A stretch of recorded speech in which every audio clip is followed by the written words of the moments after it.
cold, we hot. When they cold, we hot. On three, hot boys. 1, 2, 3, hot boys. It's going to be good to see Quan work out all game long this week. He made a difference, too.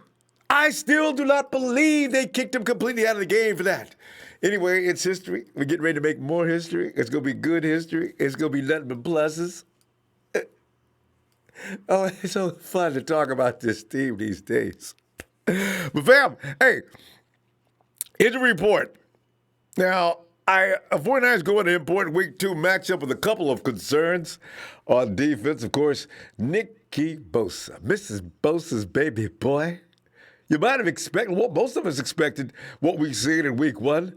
But what's astonishing is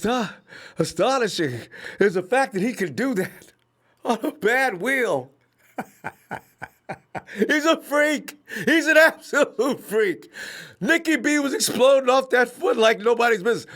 I want to see what it's like I can't wait to see what he's like when he's healthy. Jesus. A bunch of quarterbacks can't, they can wait. And also, you add Nick Bosa, he did return to practice today, though, in limited fashion. Jimmy Ward was limited all week while he wore blue non-contact jerseys at his return from that broken finger. Their status is following today's practice are up in the air. Ward would be a more manageable loss for the 49ers. Can you believe I'm going with this? All right. He's backing up starting free safety Tavarius Moore. He's also down the depth chart at corner and nickel corner as well. So Jimmy can actually we can absorb that. Bosa's not only expected to start, though, but he's supposed to be an impact player right away, and he has already shown that's exactly who he is. He was good in his debut, despite being hampered by that ankle injury, as I just mentioned. I do not believe any human can move like that with a bad ankle. That ankle was sore throughout the week after he played 38 snaps in the regular season opener against the Bucs. And believe you me, Jameis Winston's glad he left town. Also, more health news. The 49ers may not have to go much longer without 3 of their key offensive weapons. T. Coleman, otherwise known as TC. Jalen Hurd, Trent Taylor have all been ruled out for week 2, of course. But Coach Kyle Shanahan told reporters after today's practice that those 3 shouldn't be out much longer. And this is what we've been waiting for, because people always saying, hey, man, you heard anything about Jalen Hurd? You heard anything about Jalen Hurd? Man, I've been calling down there and asking, man, why don't y'all tell us something about Jalen Hurd? There it is. Shanahan said when asked if they'd be back after the bye week 4, he responded with, quote, "That's the plan. I hope so. I hope there's a chance next week. But that's really the goal." The Niners face the Steelers, unquote, by the way. The Niners face the Steelers in their home opener for week 3. Then they're off for week 4 before welcoming in the Browns on Monday night. I mean, a big welcome, too. If I see the Browns stink up the place again for a second week in a row against the Jets, who are without, you heard about him, right? Josh is, apparently he's out with mono. That could spread throughout that team. Le'Veon Bell's got shoulder issues going on. Now, if the Browns still get their butt handed to them by that Jets team, oh, I look forward to Monday night, because that means something's wrong in Cleveland. Oh, man. Well, anyway, the schedule only gets tougher for the 49ers coming out of that bye week, though. So getting their full stable of offensive weapons back would be the ideal situation for the 49ers. However, if the guys can pass a physical between now and next week, Kyle Shanahan says bring them on. I can use them. But they ain't going to do that. It'd be risky anyway. Also, according to Kyle Madsen, Niners Wire, USA Today.com, Jason Verrett. Verrett is healthy for the first time in a while, and the 49ers expect him to suit up for them Sunday. This Sunday in Cincinnati. Verrett. But here's the thing, fam. Coach Kyle Shanahan said Verrett is healthy and good to go, but let me say this about that after we go ahead and get started. It's Friday! In time for the 49ers with the Cincinnati Bengals NFL 2019 Week 2 preview. Oh, God, I love this stuff. It's the second week of the NFL preseason, or should I? Season. And the 49ers versus the Bengals game is coming up this Sunday, as you know. Nick Bosa and Jimmy Ward are listed as questionable, as I mentioned. But for the rest of that Niners defense, they're all ready to roll. By the way, D Ford, who was quoted last week, was saying, yeah, I was feeling a little sluggish out there today.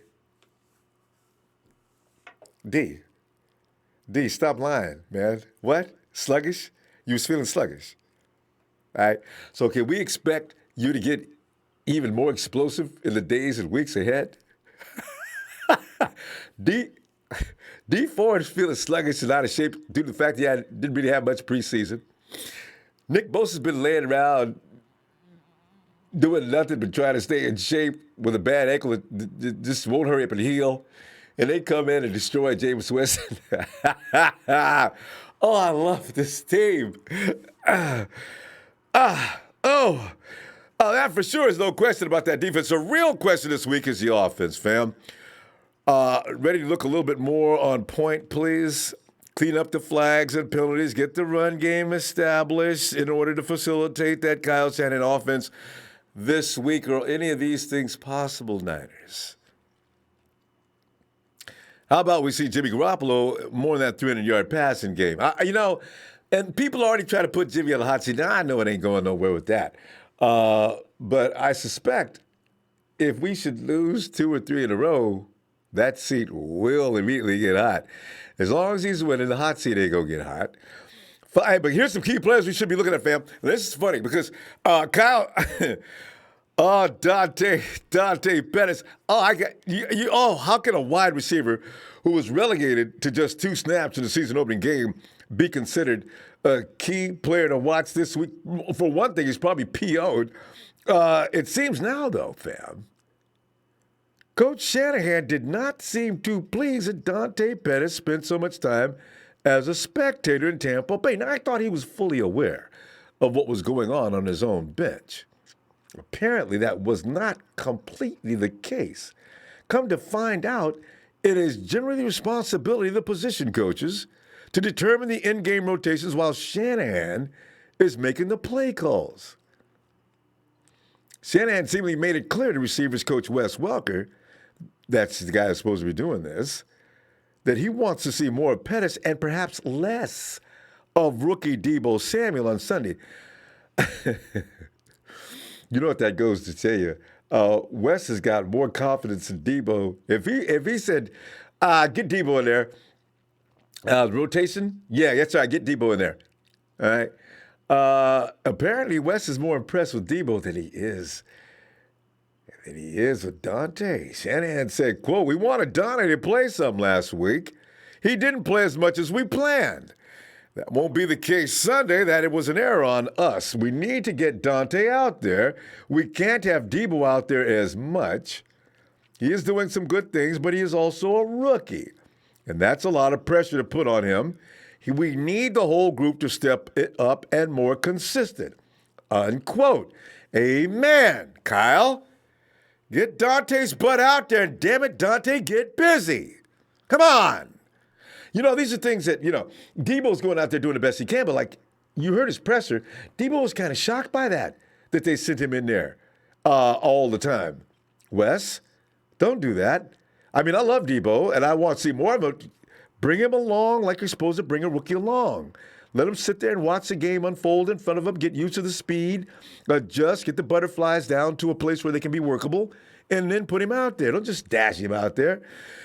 Pettis finished his rookie season strong in 2018, fam. He caught just 27 passes, but averaged 17.3 yards per reception and hauled in 5 TDs. That is the greatest rookie receiving start in 49ers history. He's not a slouch.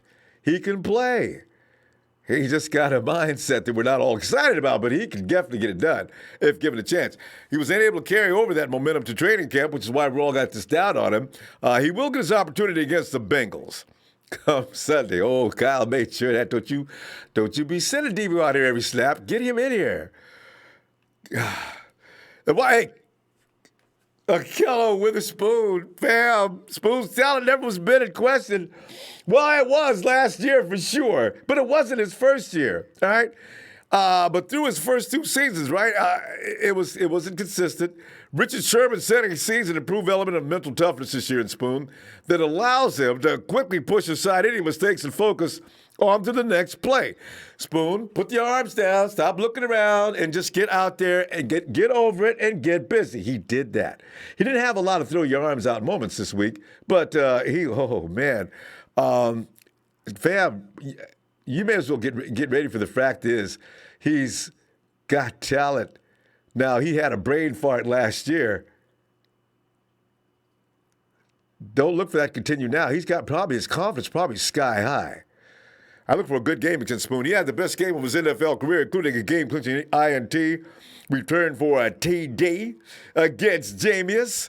Witherspoon said the game, which included 3 passes, breakups, and shutting down Pro Bowl receiver Mike Evans, did not give him any added confidence. He said his confidence already was through the roof. Spoon, that's the attitude I like. Don't let anybody punk you. Don't listen to don't let the rhetoric going around you. Blank it out. You know what to do. Now go do it. That's what I'm talking about. He will not be locked onto just one Bengals receiver, though, but he should see plenty of John Ross and Tyler Boyd throughout the day. Fam, you know what? That kind of makes me realize just in case Spoon does have a problem with the speed issue, Jason Verrett could be dressed out and ready to roll. Now, Kyle says they may put him on special teams. You and I both know you don't put Jason Verrett on special teams. There's a risk of injury, and he has a problem with that. So we don't want him out there pulling no Achilles tendon anymore or anything like that. So, and by the way, Ross had his best game as a pro with 7 catches for 158 yards, 2 touchdowns, and a 21-20 loss to the Seattle Seahawks in Week 1, of which the Hawks escaped in the clink. Now, it doesn't mean anything more than that, but just the clink is the only people who can't play in the clink is the 49ers. A lot of teams go in there, and they do well. We had some kind of a psychological barrier going on and almost beat them last year. Actually, we've almost beaten them twice in the last 2 years, as I remember. Year before, yeah. George Kittle's the guy we're going to keep a spotlight on. George Kittle caught 8 of the 10 passes that Jimmy G threw his way in Week 1, but GK just had 54 yards receiving. That's a low for him. GK had 2 TDs, receptions including a 22-yarder nullified by offensive abilities in the first half of Tampa Bay. Made me so mad I thought I was going to pass out. Stop with the flags, Niners. Stop with the flags. So a couple of them are bogus, but stop with the flags.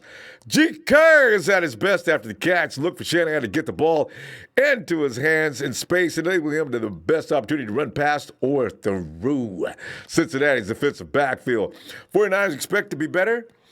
Balance on offense, but GK is still clearly the team's go-to guy. I'm telling you, man. George, when he gets the ball, he's gotten to the point now when he gets the ball, you can't wait for him to bust up a couple of dudes. DeForest Buckner. Keep an eye on D-Buck this week. As you know, relatively quiet in Week 1. As the 49ers exhibit more of an outside pass rush, it should open things up for Buck to apply pressure from the inside. Now, Buck's still facing steady diet of double teams. Everybody knows if you let him get loose, he will tear things up. So I guess DCs are still, or OCs are still going to say, look, I know about D Ford. I know about Nick Bosa. I don't understand how he's doing what he's doing on that ankle. But listen, we're going to focus on DeForest Buckner is the worst thing we can have happen to us. First of all, our quarterback's not going to be able to see. He can't move up. You've got to get on Buckner. That's pretty much what the game plan probably is going to be on Buck for the rest of his natural career. But even though he's facing that steady diet of double teams, he should have some opportunities to break free against Bengals rookie right guard Michael Jordan. How many of us wanted Michael Jordan in the draft? I know, right? Also, center Troy Hopkins and right guard John Miller. According to Coach Zach Taylor and quarterback Andy Dalton, likely will try to counter with short drops and quick-hitting throws to slow down the 49ers pass rush. Fam, you know what? This is going to be the theme of every team we play this year. Nobody's going to challenge that frontline defense. No matter what any haters say or people who like to disrespect the 49ers, nobody's going to mess with that defensive line. That defensive line is ridiculous. That's too much talent, man. That's way too much talent, and they displayed that. Lord knows when they get healthy, my God, if they do get healthy this year, good God.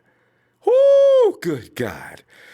Hey, but Matty B, there were questions coming into the season as to what exactly Matty B's role would be this season after the 49ers added Tevin Coleman as a free agent. We were all asking those questions. People said, Matty B's supposed to start. Tevin Coleman ain't got no business coming in and start. Yeah, well, don't worry about that now. If there were any questions, they don't exist now.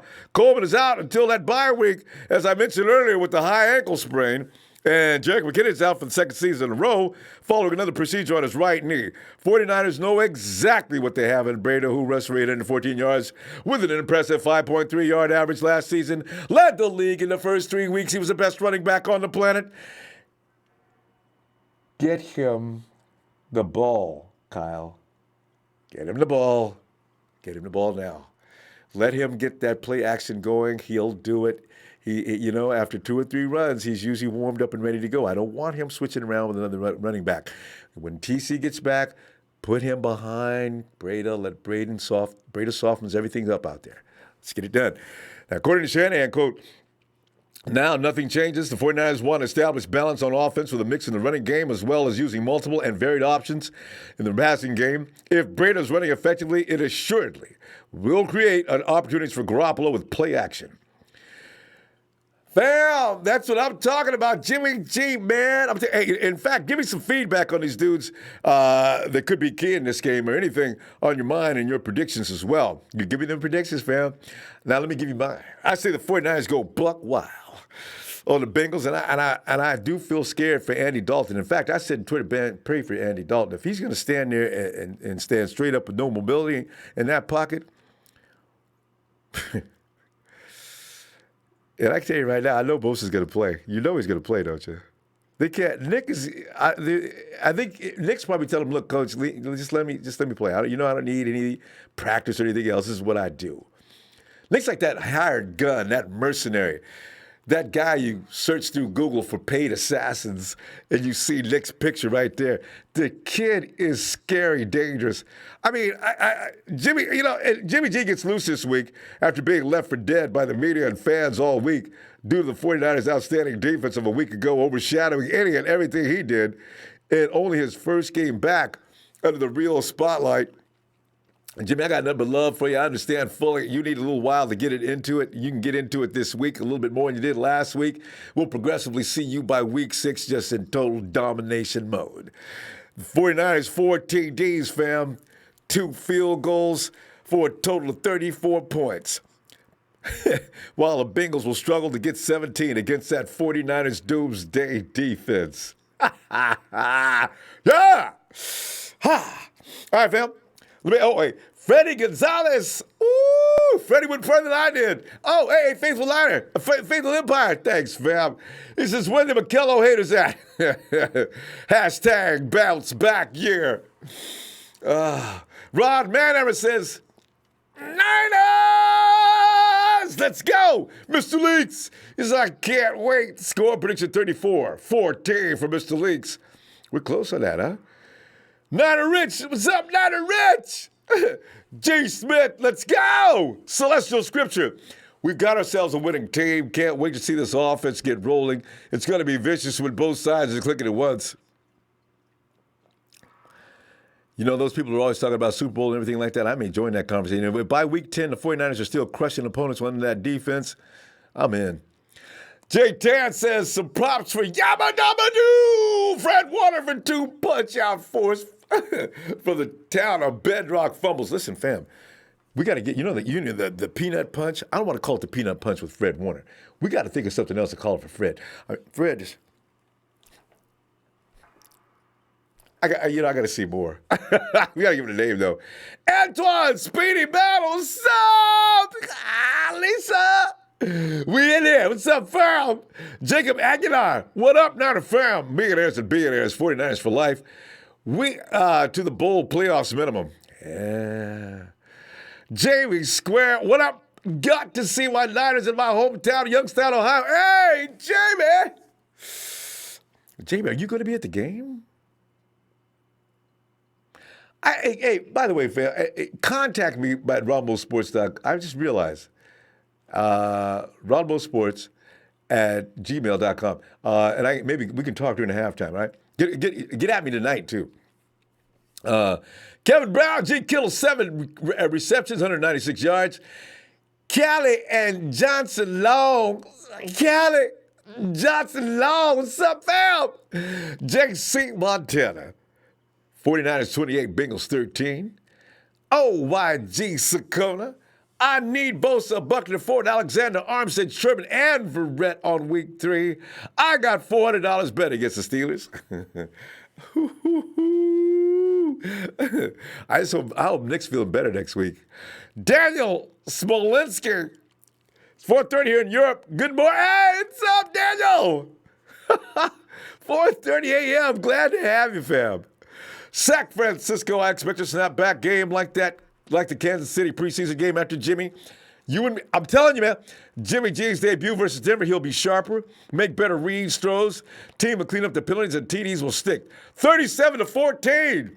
I get 1 field goal. Hey, tell you, Jimmy don't get embarrassed 2 games in a row. I really think he comes back kicking ass this week. Hey, James and company. Watching the game last week. That's James with that Willis jersey on. James, I didn't see how to get this until I read the wrong thing. We got you now. Yeah. Because, fam, I got to tell you, man, I'm looking forward to, this game. It's so funny because it used to be worried about the defense, right? The 49ers defense has been lagging for years, right? We had no pass rush. And of course, that led to the secondary that's got some of the same players in it looking bad. Our secondary didn't look good last year.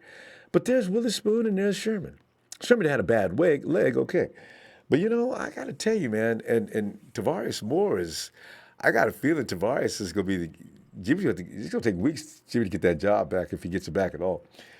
Let us go now. I just want to make sure we got that photo up there for James. Let me see now. Oh, my phone. In fact, there's James now. James, get on in here, James. What's up, Ronbo? James, fam. I'm just sitting down here going through a roll call of dudes that were MIA last week, and they need to catch on fire this week, so we know that they're gonna be with us. But and James, what are your feelings on any of this matter and anything else? And give me your score too. Well, first of all, I'd like to say once again, thank you for the platform you provide. Thank you for the photos that were put up on the wall there for your show, and me as well as my brother Hakeem that's listening right now. I don't think he would call in. Yeah, he's out there. You know what I'm saying? He's out there, fireman, doing his thing, man, being safe as always. Hey, James, I just want to say a thing about Hakeem. Does he remind you of Kyler Murray?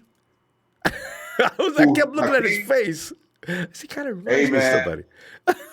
Bro, I know one thing, man. He sure loves some 49er football. You can believe that, bro.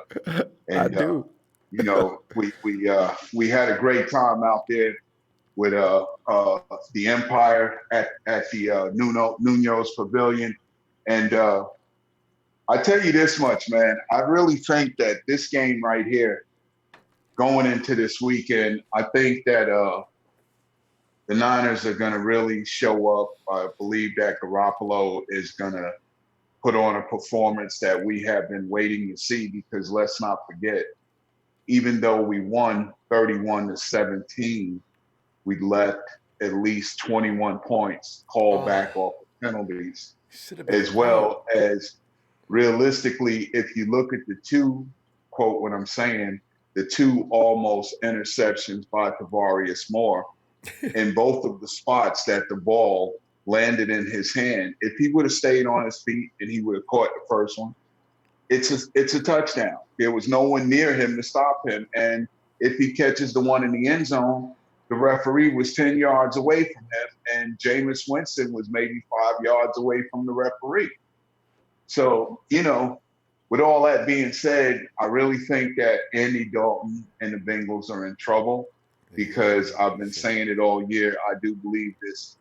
I've been saying this defense could interfere with some statistics of defenses in history. And we got a glimpse of it Sunday, and I think it's only going to get better because I do believe that, games like that, it fuels them to give it all they got and play that all gas, no brakes, that constant violence. And that's what makes opposing quarterbacks get rattled and they make bad decisions. And, we got to take advantage of that and capitalize off of it. And I think even with Tevin Coleman being down, I'm listening to what Kyle Shanahan said about that situation with Dante Pettis not getting enough snaps. But truth being told, Debo is still a raw rookie, but he's still even more physical than Dante because why? They can use Debo in jet sweep packages, an element of something different that a defense has to adjust to that. This guy coming in a formation from a jet sweep, and we've seen him do it in preseason. And I do believe that could actually open up that offense a whole lot more, where it's still basically a running game. And then with Breida and Mostert, it's a lot of other offensive dimensions that they can use.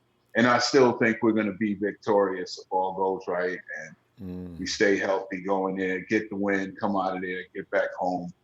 And like I said, score-wise, I would say, 41, 17 Niners. I would say another day of the defense with multiple INTs and a couple of pick sixes and a lot of quarterback pressures and sacks and takeaway. A lot of peanut punches. A lot of peanut punches. Yeah. Yeah. But we're going to come up with another name for that. But anyway, James, good stuff as per usual. Fam, I will see you after the game, during the game too, but after the game, let's talk some more, James. All right? All right, no problem. Be blessed. Niner Empire, Niner for life. Have a great evening. Thank you for all that you do, man. Thanks, fam. Look forward to hearing from you Sunday. Night, James. All right. Good night. Hey. All right, man. Peanut punch. I gotta. What matches with Fred's name? Because there's some things you can say you can't say. Slavin Robert. Hey, you have to thank the weather is going to be so much better in this game. Look at Tampa Bay. They look better as well without all that hot weather. It's my birthday. Sure, I keep saying that's the case, Richard Sherman's still complaining about that heat. Slavin Robert. This makes sense. Should I just leave it Robert? I believe Slavin Robert. I like the Slavin Robert. Happy 90th birthday to you. Happy 90th birthday to Slavin Robert 19. It tickles in your mouth. Happy birthday to Slavin Robert.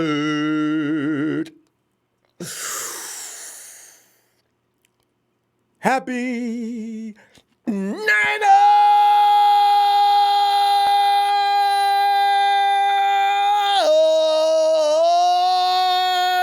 birthday to Slavin Robert.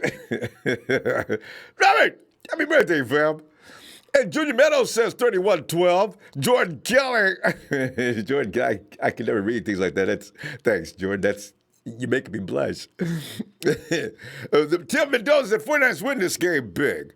Niners 38, Bengals 10. Yeah, like that, coach. Yes. Matt S. says, good evening.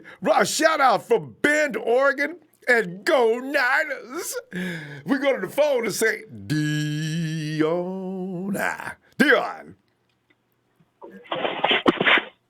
Ronbo, can you hear me? I can hear you, man. I'm telling you. Getting warmed up for this one, man. I'm telling you, because, this is that game where, and I mentioned some individuals that they need to step up and show their stuff. People like Dante Pettis, DeForest Buckner. I know it ain't going to take him long to get heated up. Matty B, as far as I'm concerned, that was not a Matty B-esque game. Don't see what I did there? Matty BS game. You know what I'm saying? Because, Matty B's capable of so much more. I want to see the offensive line get some things done out there for Matty B to make his move. And, of course, it's Jimmy G. Come on, G. Come on, G. And in fact, the thing is, Dion, I don't know if G had such a bad game.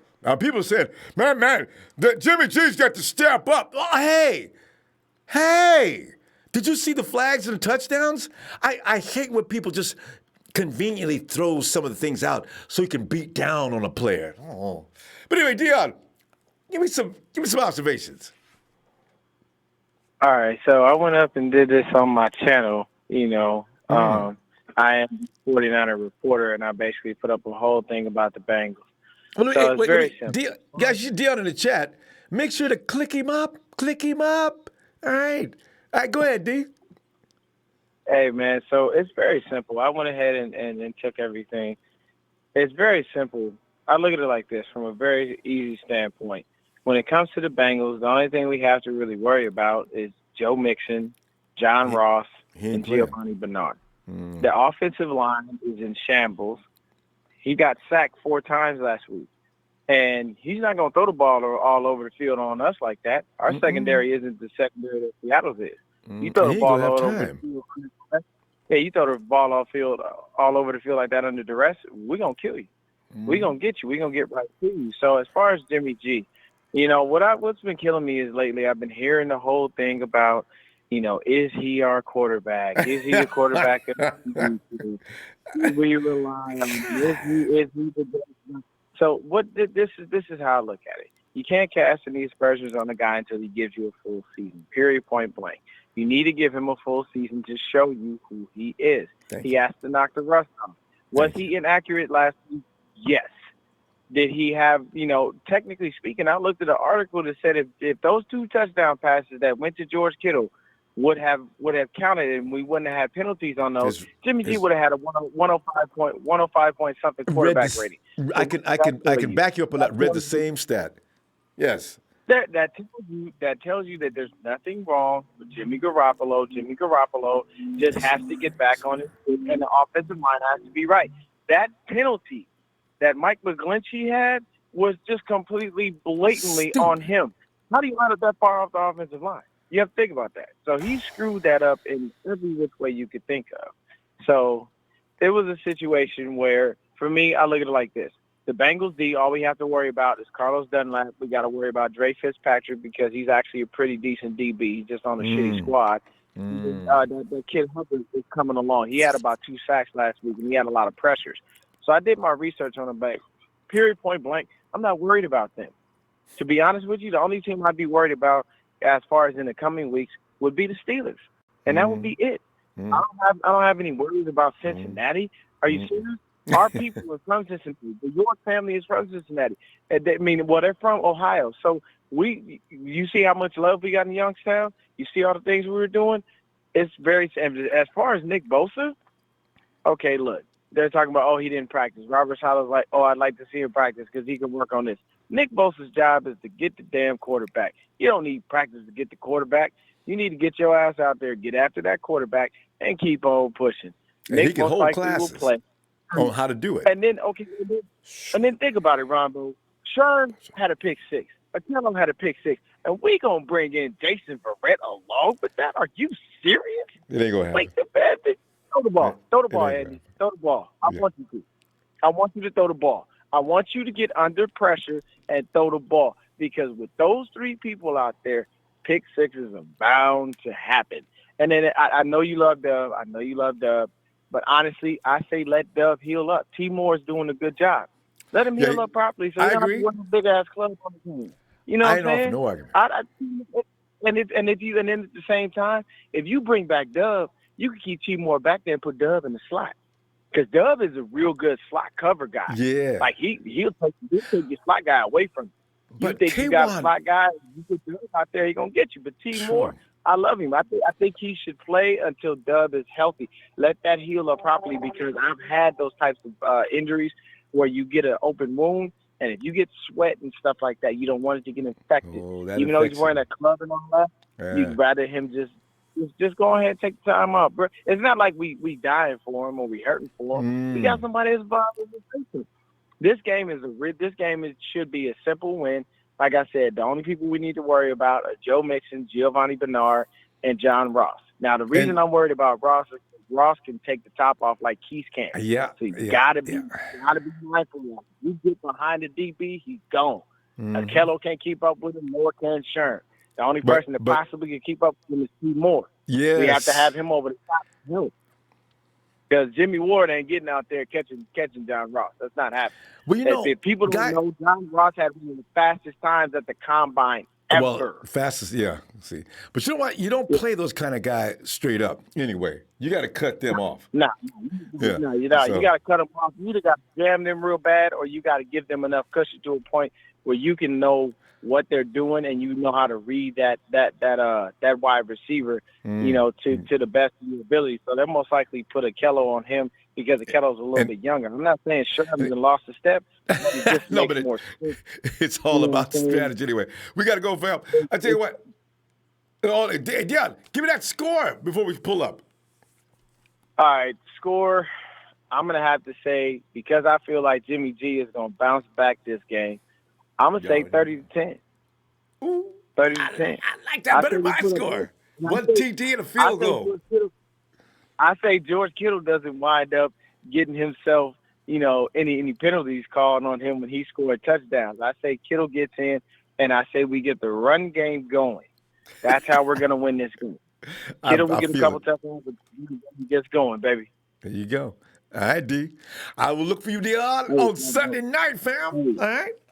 Oh, Sunday night I'll be there. Hey, man, I love you. Love what you do. Thank you for the shadow. Appreciate you letting me know, man. And like I said, I'm the 49er reporter. If y'all see me in the chat, I give it to you raw. I give it to you straight. I give it to you uncut. No straight, no chasers. So if y'all see me in the chat, hit me up. Shout out to my boy Dre. That's my dog. It's another L.A. cat. Ronbo, have a wonderful night, baby. I'm going to keep listening. You continue to do what you do. Thank you so much for everything. Thank you, Dion. Appreciate you, fam. We'll see you in a little bit. All right. Eric Caceres. Eric, it's fam. Appreciate it. Eric said, hey, keep doing what you do. Thanks, Eric. Hey, go over to PP, otherwise known as player partner, Will. Will, sup? What's up, man? What do you do? Oh, Will, man, it's like this team is. You're so funny because you can't be satisfied with like 4 out of 6 cylinders popping. I want everybody popping this could be popping. So you know what? Because you're looking at Dante Pettis. Will, I got a feeling they abused Dante Pettis. This is all a master plan, right? Kyle talks to him like, Dante, man, I need for you to get consistent. I need for stepping up. I want somebody to take over. Dante, you got my message. And then Wes Welker conveniently forgets to put him in rotation. And then Kyle comes in and says, I didn't know nothing about that. Now I really need to see a little less of Debo, a little more. You see, this is all a plan to make Dante realize, Dante, man, we're going to forget about you conveniently every week if you don't hurry up. Come on, man. Come on. So look for Dante to have a great game. Jimmy G, due to the fact he's getting no respect, all that good stuff. But what are you thinking? Well, if Wes Welker is putting Debo out there instead of Dante, then that got to be some type of constructive criticism towards him or something. I guess there's a type of plan to just have him, work harder. So, I mean, but Dante Pettis gonna have to bring it. I mean, Debo's out there for a reason. Wes Welker didn't do that on accident. Mm-hmm. And he did that on purpose. He's trying to light a fire to Dante. Like Dante must not be producing in practice. But if he ain't producing in practice, he ain't playing on the field. So I mean, Dante gonna have to step it up. I mean, he's fully healed from his groin injury, so he shouldn't have no excuse but to go out there and ball out. Mm-hmm. So I mean, that's it in a nutshell. 75 yards, so minimum, Dante. 75 yards. Anything less than that means another Dante fail. So, yeah. Because can't nobody guard him, Will? If he runs route like he does, I can stop him. All Jimmy G's got to put the ball where he's supposed to be. Huh. And he can separate. And he can separate from the defender. So, Yeah. I mean, all you got to do is go out there and do it. And then Wes Welker will put his butt out there, and he'll have more playing time. So, that move by Wes Welker is just showing constructive criticism toward Dante. Just telling Dante, hey, go out there and show me something. And then you'll stay out there. Mm-hmm. So, it's all on him. But all this Jimmy G talk, man, all this crap. I be hearing Jason Whitlock and Marcellus Wilder, them guys are so full of crap. Jason Whitlock goes from a bald head to putting a shag over his head just so he can look good on TV. Hey man, He kills when me. you got Boy, somebody he's that's doing that, they ain't hitting on crap.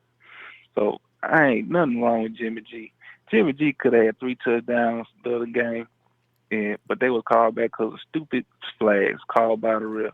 If Jimmy G would have had those 3 touchdowns and they would have stuck, then nobody would be talking having about this conversation. And truth be told, Will, my boy did it again. I don't know what's going on with Kendrick, man. Turn that play toward the sideline. What are you turning it in for in front of all them? Okay. Go ahead, Will. I get mad every time I think about it. Well, but Kendrick, with the receivers and Jimmy G should ought to stay out the practice and get a little more practicing in so they can get those type of routes and the timing down. That's what they're gonna have to do. Because you can't be out there having miscommunication. Yeah, and the verbiage too. Y'all got to get all that down. Spend at least another extra hour just getting that stuff down pat. Because you can't do that in the game. That's gonna lead to interceptions, pick sixes, and all that type of stuff. And then next thing you know, Jimmy G gonna be up on the news again. And he didn't even do nothing. Jimmy G he ain't did nothing wrong. It's the receiver. So, everybody gotta be on the same page. And for the defense, man, I'm not worried about the defense. I'm just so glad I get to see Jason Verrett, in his debut this coming Sunday. So I'm ready to see him ball out. But all the 49ers gotta do is just keep that same energy they had last week, and they should be okay. That offensive line, one of their tackles is out, so what? Either Bosa or Ford Bengals. should eat. Yeah. So either Bosa or Ford should eat all day long. So all Akello only got one assignment. If John Ross and Sherman or Akello, all they got is one assignment, just shut them down. That's all they got to do. The defensive line gonna take care of the rest. The linebacker gonna take care of the rest. All they got to do is just lock them down and just and pick these balls off and win the game. 30-13 for Will. We're going to go. It's getting late. Go see if we get folks in the East trying to stay awake. Love them. All right, fam. Let's see you Sunday. All right, Ronbo. All right, shout out to you, man. Shout out to my TNT family, player partner Dre, Trey Trez, Russo, all them guys, man. Shay Lewis, Red 49 Hits, Big Show, Jerry Fresh. Shout out to the Nighthawk fan club, man. Rico, Jersey Joe, all them guys, Kenny, F the Rams, F Rudy. They lost Super Bowl. They only scored 3 points, and they broke. All right, Night, Will. Oh. Hey, John Milliner. What's up, not a fan? 49ers 35, Cincinnati 7. I believe you're right, too. Somewhere like that. Thanks, John, for the contribution. Silvio! So, Ronbo. What's up, fam? Sit back here, man. I'm wondering, the 49ers got to stay there all week, get used to that time zone, drink the water, eat the food.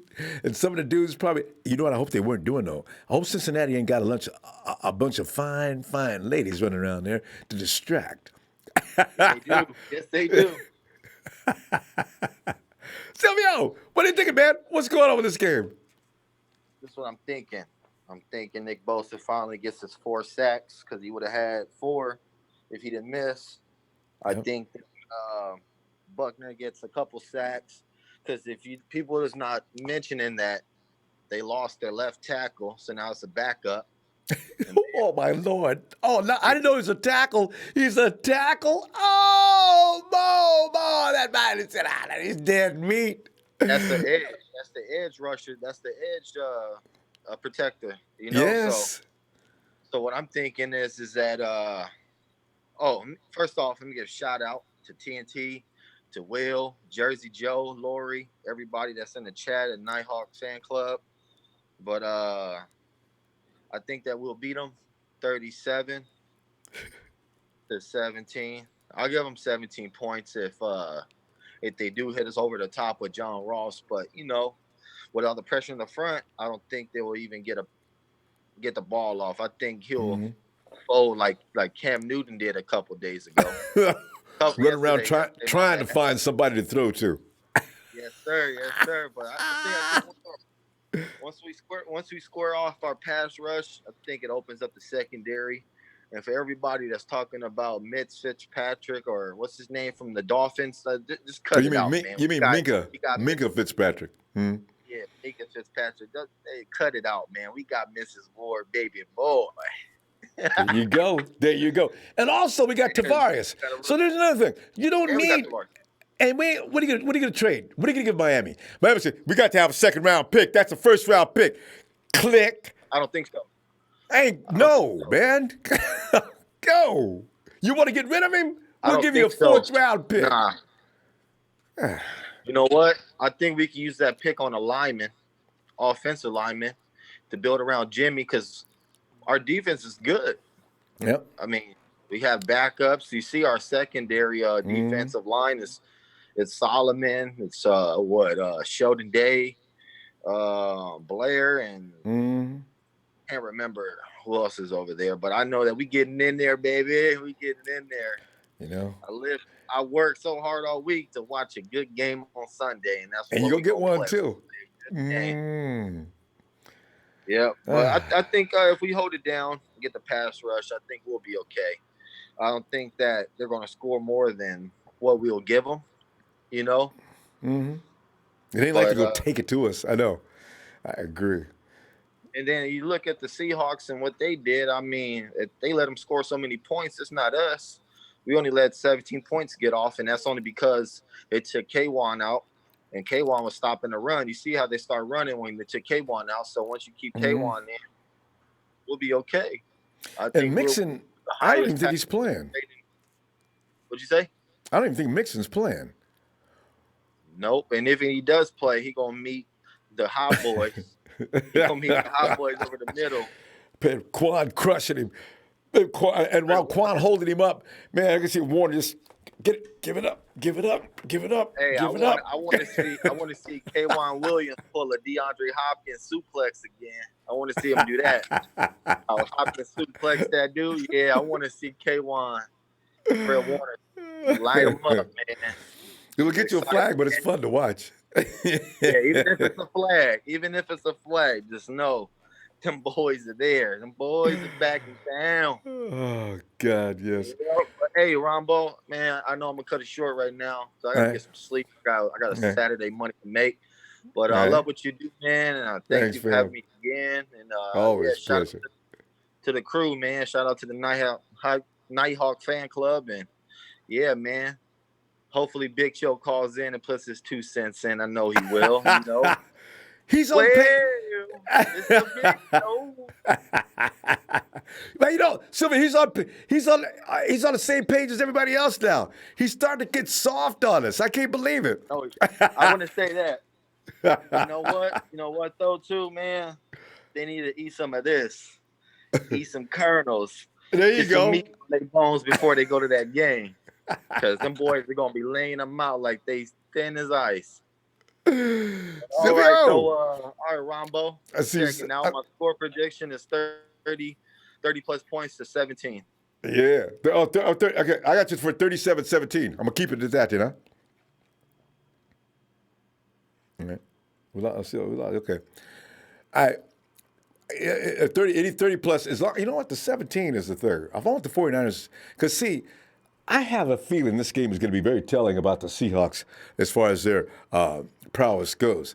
If the Seahawks allow the Bengals to do that to them in Seattle, and we do better than that, that'll be a measure right there. Jim Brony. See what the Rock's words, jabroni, but Jim Brony. Jim Brony! Thanks, fam. And love the contribution. Thank you. Appreciate you, fam. Demetrius!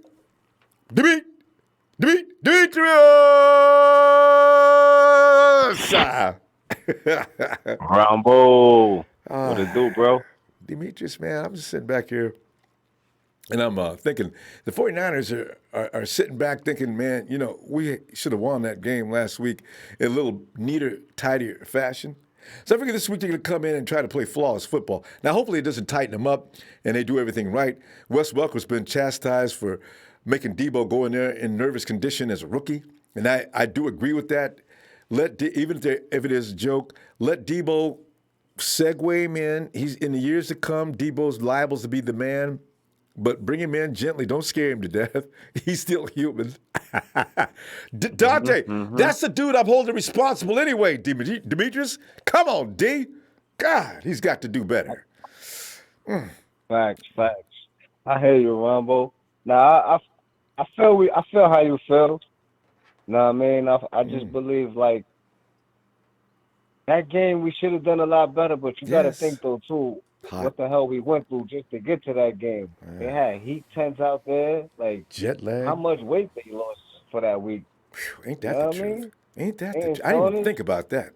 Dehydration, weight loss, and all that heat. Extreme stress. Yeah. They went through it on top of everything else. You know what I mean? They went through damn near Navy SEAL training just for that one game. Refs out there helping. And they overcame that and they won. You know what I mean? So that's just the science of that. You know what I mean? But overall, like offense, they could have done a little better. A little. But like I said, a lot better. I'm gonna say a lot better. You know, they had too many damn penalties. Too many damn penalties, Ronbo. You know what I mean? I mean that'll kill you every time. That add to it, you know what I mean? And I think it was just first game jitters, you know what I mean? You know how that goes. Especially at the travel. They made those mistakes. Yeah, I'm glad they're making no mistakes now. Get that shit out the way and just get on the ball. Mark the champion. So, making mistakes and still winning the game. Good God. You know what I mean? So I know they watching and learning. And they gotta watch out though for that kid Ross, man. He's fast. You know what I mean? So he missed a couple. Did you watch that game though? He missed a couple. He's scary. He made a difficult catch and he missed an easy one. And also though too, I thought about it though. I was like, you know what? Seattle cornerbacks ain't better than ours, so no, that's true. We got this. You know what I mean? Agree. You know what I mean? So I was like, we got this. But my only concern though for that game though, who we gotta watch with the linebackers though too is this guy, Eifert. Yeah. They're tight end. He's similar to our tight end, so just watch out for him and they running game a little bit. But other than that, I ain't worried about them on offense too tough. But I know our defense gonna cause right. You know what I mean? So I think Bosa gonna come out with like I'm gonna say maybe 3 sacks. I think we're gonna have 6 sacks for the day because he playing in Ohio. That's where he played his football at. I think you're right. Coming out party, he could get inspired. Yeah, dig. Come on, man. You know, even if he wanted to bench him, he wouldn't allow it. Both of me running on the field unauthorized. Hey, Nick, yeah, bro. He gonna have a good one, bro. I believe he gonna have a good one. All in all, I think Jimmy G gonna go for like 21 for 27. I'm still going. He got to do it, man. Like 300, 325. The offense going to score. He going to throw for 3 touchdowns. Wilson going to run for 1. Yeah. And that's what I believe. And the defense going to handle the rest. I think they're going to have 2 takeaways. One for a run back or 1 for. Yeah. We got Jeffrey Wilson this week. That's right. I forgot all about that. Yeah. It might be his breakout party too. It might be dealing with a 3-headed 5 or 6 yards out. Don't risk Matty Bree because he ain't got enough size. And this is what Wilson can do. Give him the ball. Wilson will run right down somebody's throat In the middle, yeah. That's Give him the ball. Yeah, he's north to south. Mostert and Breda is more of your east to Finesse. west Yeah. runners. Yeah. You know what I mean? So Wilson gets you them get him dog yards, and he your goal line guy, like 15 yards out. You know what I mean? 10 yards in, he Knocking runs defenders hard. You know what I mean? backwards. I love it, man. He ain't that heavy, Yes, but sir. boy, he's Am got punch. Woo! Yeah, bowling ball, man. Yeah, bowling ball, man. Man. That's what I'll be here. Brick of cement right there. But other than that, Ronbo, that's all I had on my mind. You know what I mean? I'm just in the crib cooling out, on this Friday night with the kids. You know what I mean? They sleep, they knocked out, enjoying fatherhood.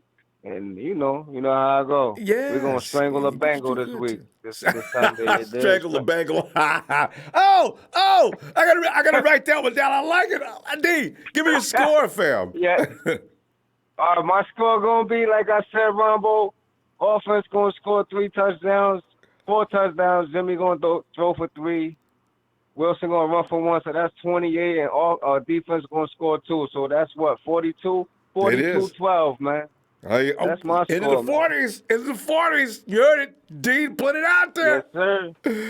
Yes, sir, Ronbo. Have a good night. Thank you for all you do, man. And if I don't see you, when you back on, tomorrow night or Sunday? I'll tell you, Sunday. I'll be back Sunday. During the game, after the game, all night long. Don't let them win. These things are hard for me to get over. I already know, Ronbo. I already know, bro. We got to get you your pizza, man. We got to have you on set with your pizza, man, ready for you, man. You know what I mean? Thanks, man. All right, man. Shout out to everybody, man. Nana Empire, man. Everybody have a good weekend, man. You too, all right, Ronbo. See you later. Night. Yes, and Demetrius, NFC West nemesis. Oh, let's not sleep on any team this year. Like the Jags thought hat and T-shirt game against us. Called any given Sunday for a reason. All gas, no bigs. 24/7 until we hold trophy number 6. Guarantee. You know one thing about it, NFC West nemesis, we're talking smack, but I promise you, ain't nobody in that locker room running smack. They're going out there with one mindset. Kick the Bengals' butt. Because we're not used to this. We need to win some games before we start getting high and mighty. K-Boy! Ronbo, what's going on, man? What it do? K-Boy, the 2019 season unfolded, looking good. We ain't got a whole lot of players on the IR. And who we do have on the IR, most of them are coming back in a couple of weeks. Are you ready for this year? That's a good Yes, sir. Hopefully they'll be good after their bye week. I was kind of mad. I was kind of mad. I was kind of mad about we had our bye week so early because usually we have it around week 7, week 8, week 9, maybe week 10, something like that. But maybe it's a good thing. You know what? So. It is for the 49ers only because of this. Because the 49ers have a tendency to come into that bye week looking like poo-poo. And now, if you get that bye week out of the way and come into a Monday night situation where you got to be fired up because here come the Browns.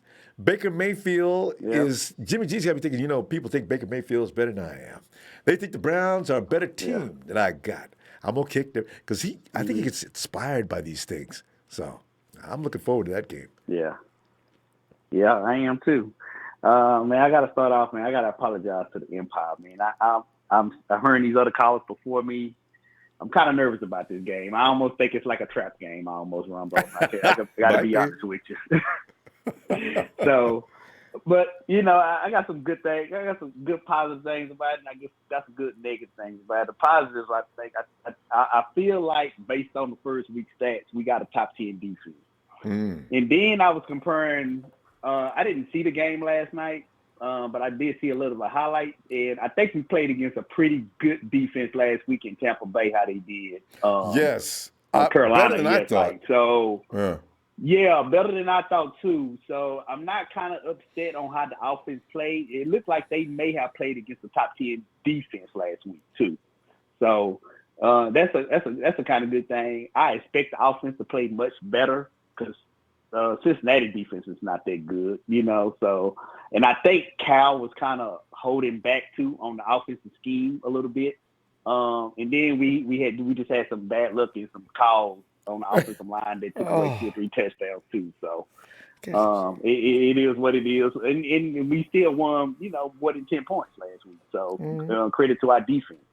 So and I don't expect the defense to have 2 pick sixes this week. I don't expect them to have one, but I do expect them to put more.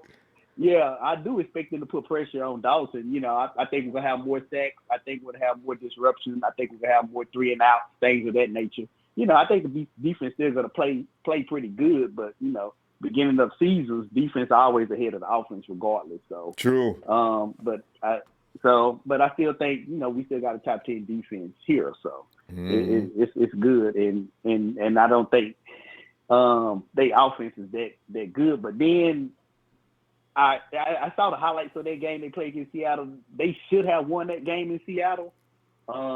And like I agree with you, it's going to be a measuring stick if we beat them and how they played close in Seattle. It's going to tell us a little bit what Seattle is about this year too. Because I always think we can get one from Seattle. To tell you the truth, the team I'm worried about in our division is the Cardinals, because we can't beat them for nothing. We can beat the Rams in Seattle. The Cardinals is the one that haven't beaten in we got to years. lose the streak again. I know. Exactly. I know. But that's what I'm thinking. But I still got to ride with my boys. My score is going to be 27-17. We're thinking alike. I still think. I think we still need work with the wide receivers. That's the group I'm kind of worried about outside of Kittle. The wide receivers need to start playing pretty good, because I think we rank close to the bottom in yards and receiving based on the words we can. Our whole passing attack as of last week. We didn't really have a passing attack last week. We had opportunities, so.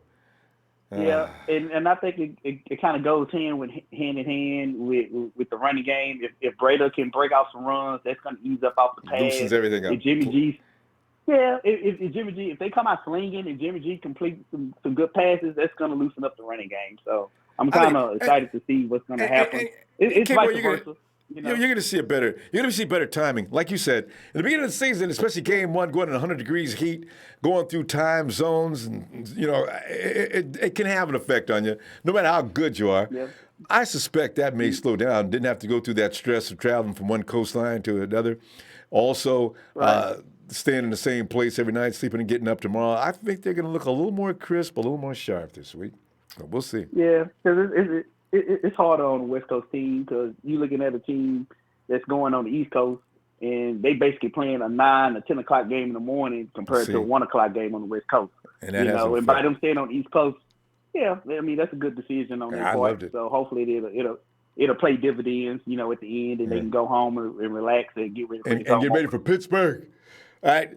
Yes, sir. Okay, boy, I tell you, we got your score recorded. Flash that. Hopefully, it's the score of this game too. All right. All right. Right, later, Ronbo. Take it easy, fam. Man. And all right. Night, gay boy. Hey, my boy Stevie. Ronbo. Well, Stevie, man, I tell you, I think our team displayed some character, playing and in some spurts playing sorry football. A few minutes later, playing decent football. But you could always see throughout that entire game, Stevie, they weren't nowhere near their potential on either offense or defense. Now, that's what I really, really get off on. Right. Right. Yes. Right. Well, I got some things to say today, if you don't mind. Please, I don't go need ahead. no installment or anything like that. So, it's a good thing what we got going on with Seattle right now. And what I mean by this, Seattle plays the Bengals, the Steelers, the Saints, the Ravens, the Cardinals, and the Rams before us this year. Mm-hmm. And we run the same defense as Seattle. So now we're going to know what we're going to get the pressure on and what adjustments are going to be made to our defense. Therefore, they played them like they played the Bengals before us. So now we know in-game adjustments what they're going to do to the 4-3 and how they're going to get exposed.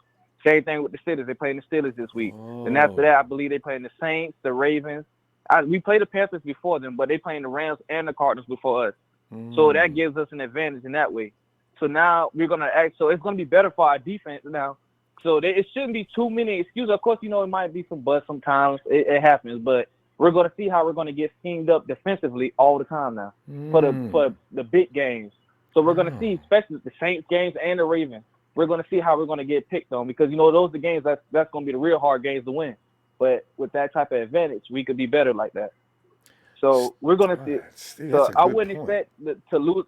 Exactly. That's when I seen the schedule. I'm like, they did us a favor by doing that. Let Seattle play before because I think it was Tavares Moore or it was Akello that just brought it to my attention. He said, we seeing how they play Seattle. We play the same defense.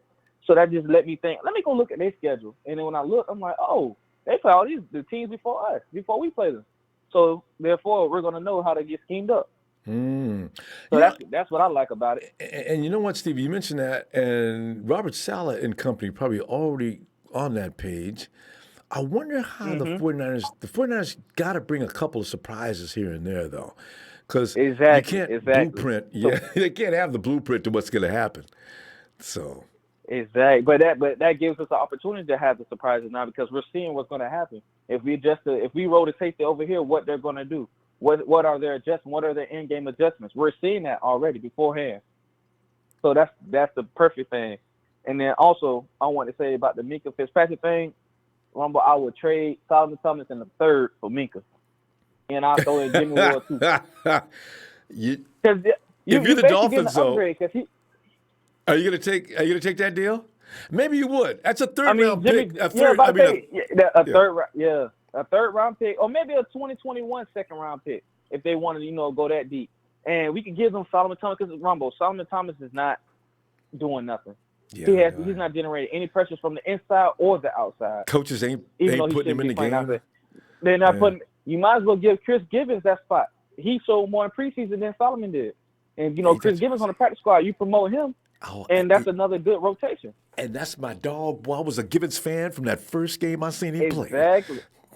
Exactly. Because Solomon Thomas is a wasteful pick. You might as well get something out of him and let somebody else coach him and deal with that while they can. Because he's not going to improve. If you haven't improved now, this is your third season? And your first round third pick? Season, right? Yeah. And you're a backup basically to the backup. Because you only taking 12 snaps. You almost got the same amount of snaps as a 7th round pick in Julian Taylor. And you're a first pick, 3rd overall. Rumble, that is ridiculous. That's ridiculous. And Stevie, they know they messed up on that. Yeah, and you know what, Stevie? You could see what you're talking about right around the mid-season trade line. Right. I wouldn't wait. Give me Minkah. Because Minkah could do all the things what Jimmy Ward could do, but better. And his contract is through 2021. No, I think 2 years, right? Yeah. Yeah. This is his second year now. He got drafted last year. This is second year, and he's only 20. They already paid him that upfront money for the last year. So now on his I think it's $1.2 million for the next this year and $2.1 for next year. That's nothing. We paying Jimmy Ward $9 million or $5 million. I just understand why in the world would the Dolphins want to part with him? I don't get it.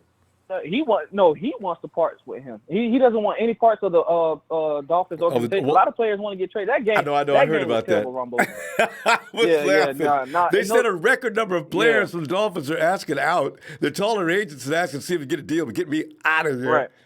Oh, and Solomon should do the same thing, low key, because they say he's getting played out of position a lot with them, and we're playing Solomon out of position a lot. So trade him too. Might as well. Just go ahead and just let him go. Give him Jimmy Ward. Give him Jimmy Ward in the third, and I promise you, I think that trade might go through, and we'll be upgraded at the safety / corner. Exactly. And one more thing, before I go, I know you got people. And don't forget your score too. Yeah. Oh, 30-17. I'm gonna just let you know off. 30-17. All right. That's how I feel.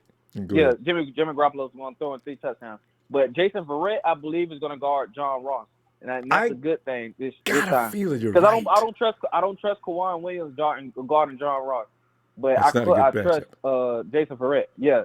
So we're going to see how that goes though. But that's all I want to say on that though, Rumble. Yeah. All right. Good call. I bet you're right on that too. Yeah. Because it's funny they activated him right now. Didn't wait another minute. You know. All right. Right. Because they said he was healthy last week. I know. All right, Rumble. Good stuff, Steve, as usual, man. Observation call was a good one, man. Talking about, hey, who do we play? Who do the Hawks play? Who plays the same defense? Good stuff, Stevie. Talk to you later, fam. Appreciate that, Ronbo. Yeah. All right. Night. Yeah, Stevie spotlighting something that. Well, hey, Silvio, you ready? Well, it's a big show. he says, the show says, you need to stop putting yourself back on I don't want talent mantle and let fans convince you of not bringing in good players. Not saying we will land him, but if he helps you win, get him. And you're talking about Minkah, right? I like Minkah. You know, I don't really. I wonder though. You know what though? Would you bring in if you do make that deal? Then that means Minkah has to come in and immediately start. But you still, I guess you can move Jimmy into a position where he's the backup or to K'Wan Williams. And Tavarius and Minkah would battle it out next year. But the 49ers have already invested. I don't know that they'd make that deal. They might, but I guess we'll see around the midseason trade like Stevie just mentioned. I just want to try to think like the 49ers be thinking, you know? Hey, Griffin. What's up, Ronbo? Griffin winning. Hey, you know what we got to do, Griffin? We got to try to calm down because people are starting to say things like, oh, man, the 49ers win one game, man, against the Tampa Bay Buccaneers. Now they think they're going to the Super Bowl. See, I'm not trying to hear that. I'm just appreciating winning. So, you know. Well, Griffin, what are you thinking? I love, first of all, I'll start off on a positive note. I really liked how D Ford and Bosa played together. That's exactly what I was hoping for from them. And we made to our defense. Griffin, so that was really, really great to see. Griffin, are you using? Griffin, hold up, Griffin. Are you using a device? Anything? Because it's kind of. I'm using my iPhone. Okay, are you writing in the mouthpiece? Okay, it's lagging for some reason. All right, go ahead. Let's see if it straightens up. How about now? Can you hear me more clear? That's better. Yeah, that works. All right. Okay, continue. I turned my speaker off. So. Oh yeah. Speakerphone. Okay. I was gonna say I was just really happy with the way D Ford and Bosa played, and I feel like that is what made our whole defense look a lot better. I think that's what made our secondary look better. Of course. I was happy with Tavarius Moore as well. He's a guy that I'm really, really hoping can show consistently. He can be our starting free safety. Yep. So I really want to see him carry that on over the next few weeks. Yep. Everybody's talking about Minkah Fitzpatrick, and I think what most people don't realize is one of the big reasons he wants out of Miami is because he wants to play nickel cornerback. And the Dolphins keep kind of mixing him around in what positions he plays. I did hear he was complaining. I thought it was just because he didn't feel like getting beat every week. But he doesn't like the role they put him in. I'm sure that's part of it too. But yeah, because it's kind of embarrassing. But apparently a big part of it is they keep moving him around the secondary, and he wants to play nickel cornerback. So people are talking about he'd come in and replace Tavarius Moore. I think if we were to make a deal for him, I think he would come in and replace K'Wan Williams. So, which I mean, he'd be an upgrade, but is it worth however much it would take to trade for him? But Griffin, would he really be an upgrade over K'Wan? Do you notice that you don't see slot receivers doing very much against us? And this goes all the way back to last year. K'Wan Williams is maybe underrated. Yeah, I'd say so. Yeah, a little bit underrated. But Minkah is an up-and-coming star, and you've got to look at that. Mm-hmm. But you're right. Yeah, that's and this is what happened to Jimmy Ward. You start players probably know it now too. Don't be playing me all over the field because if I don't do well in this spot, then people are going to start saying I suck. Let me do what I naturally know how to do.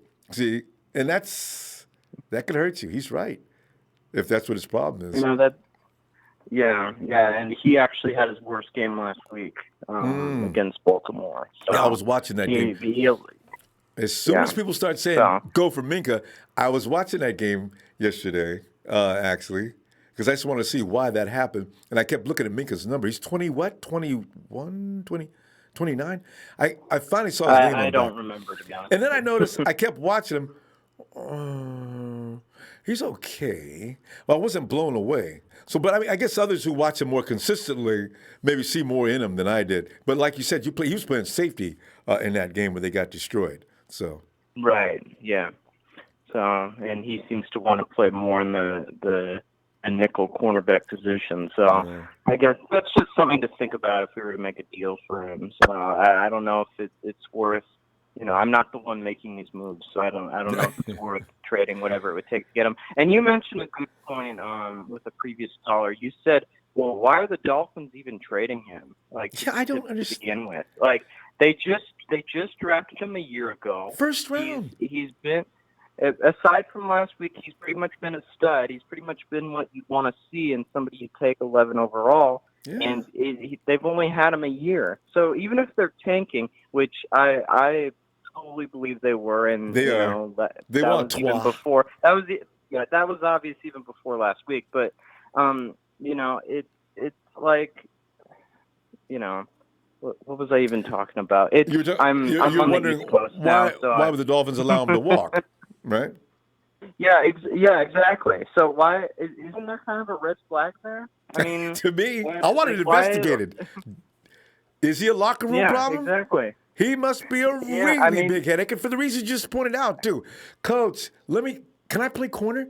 Minkah, it's a team. We want you to do what's best for the team. Oh, Coach, I'm telling you, this is not my, you whine enough, and you end up, they say, fine, we'll let you out now. Maybe there's something going on there. So I guess we'll see. I guess we'll see what happens with him. So, I know I'm probably running out of time by now. You gave me your score already, though, didn't you? What was your score? I didn't give you a score yet. Oh, give me one. But I just wanted to quickly say I'm still concerned about the offensive penalties in the red zone. We all are. Everybody's talking about if we just didn't have those, he'd look good. But I'm concerned about having those penalties to begin with. I'm still waiting for them to clean that up. I feel like it's been a problem for a long time. I mean, they're still on the East Coast. They'll probably adjust a little bit better. I'll be an optimist. I see another ugly game that'll come down to the last, couple drives.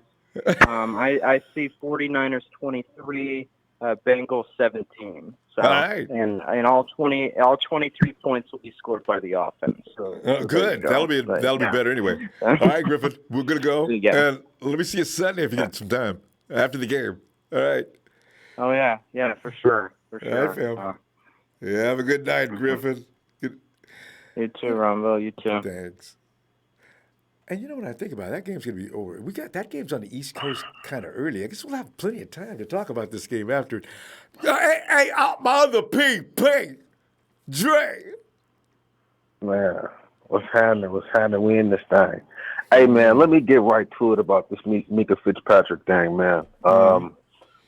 So, I just read this article about Minkah Fitzpatrick on the odds of where he goes. Minkah Fitzpatrick, y'all talking so much about this dude who only been in the league for 2 years. This dude gave up 6 catches for 117 yards and 3 touchdowns in week 1. Okay, he also had three penalties. And last year he didn't give up one. There was not one game where he gave up 6 receptions, and there was not one game he only gave up 1 touchdown the whole year. So what this tells me is when a dude like him gets disgruntled about not getting what he wants, he's going to purposely fuck up on the field.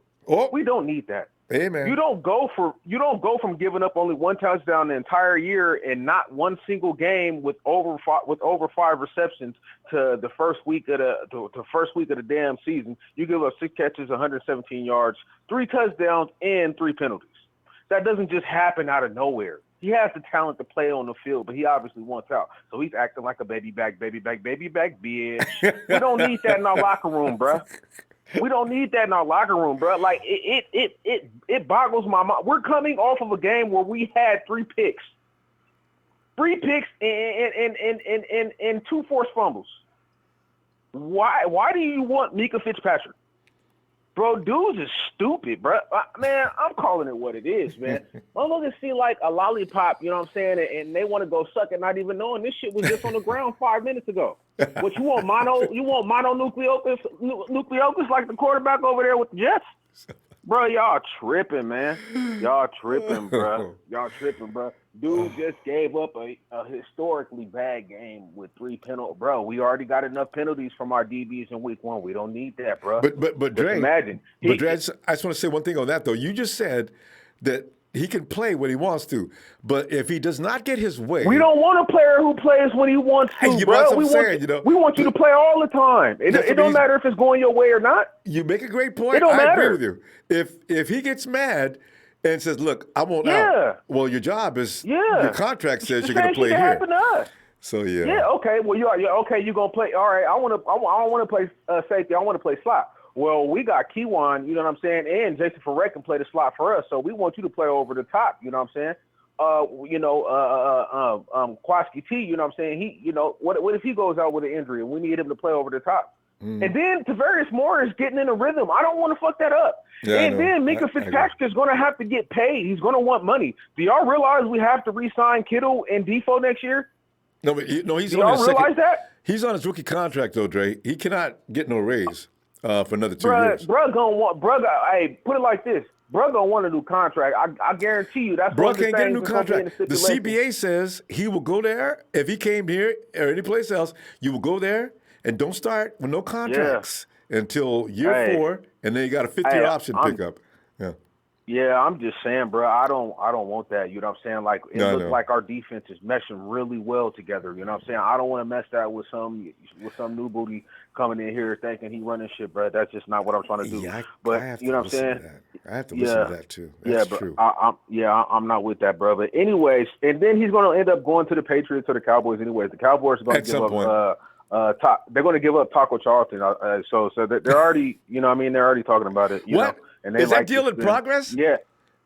This article was just written 2 hours ago, so this is a new article. Anybody can look it up.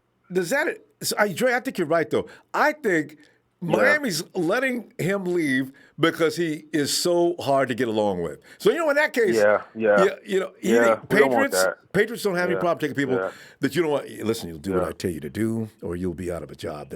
I'm not going to argue with you. It'll be like that. But the thing is, they don't want just a pick. They want they want a pick in the player. Oh, you know what I'm saying? So we're not giving that up. We're not giving that up, bro. We're not going to go for that. Nah, we don't need that. But anyways, man.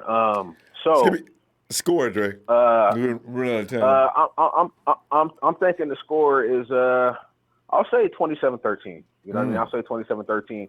And also, man, we really have a huge advantage because the Steelers are going to go through the NFC firehouse, man. They got to go up to Seattle and then right after that come up to our house, man. So we definitely got a hand up. You know what I'm saying? Like it's really starting to look good. This is going to be a testy game. Like don't think for 1 second that the Bengals is going to lay down. But the thing is, this is almost like a home game for us. Jed York, Nick Bosa. It's going to be a lot of fans in those stands cheering for us. You know what I mean? So that's also a good thing. And then not playing in 90-degree weather with 80% humidity, going down to the mid-70s is really going to help us. It's really going to help us. You know what I mean? And the Cincinnati Bengals, they have a stadium that's by the Ohio, that's by a river, kind of like what I'm saying, like we're used to playing in the Bay. You know what I mean? So it's going to be a lot of good things that could happen in this game. Just cover the top with John Ross. Make sure that what's that running back's name? Make sure he don't get in the flats and catch any balls because he can catch the ball also. Mixon and I think we'll be okay. I think Mixon's not gonna play in this game, but we'll see. All right, fam. No, they said he's questionable, but most likely to play. Oh, questionable. I thought he was hurt worse than that. If he's questionable, he'll play. All right, Dre. Most definitely. All right, man. Shout out to my player partner Will, Trey Trez, Big Show, man, the TNT fam, man. Jerry Fresh, my boy Russo, man. Jerry Fresh and Russo is knocking out some good content, man. Go check him out. Always. My boy Dion, man. Go check him out too. He pumps out some good content too. You know what I'm saying? Hey, man. Let's go 2-0. Let's go 2-0. Let's stay healthy. And let's play happy. You know what I'm saying? Let's play ferocious and violent. I'll see you on Sunday, bro. There you go, fam. All right. Have a good night. Dre. And as he mentioned, Jerry Fresh. Also, look out for Russo 52. No, that's it. Russo 49. Russo 49. Click him. And we just had Dion was in there. Dion's gonna probably in there telling you about where he is. Click on it. These guys are all part of a family. Give them some time. Jerry Rod. Hey, Ron, please don't wear a black jersey on Sunday. J. Ron, how come? I mean, I wasn't thinking about doing it, but I'm wondering, is that bad luck? Hey,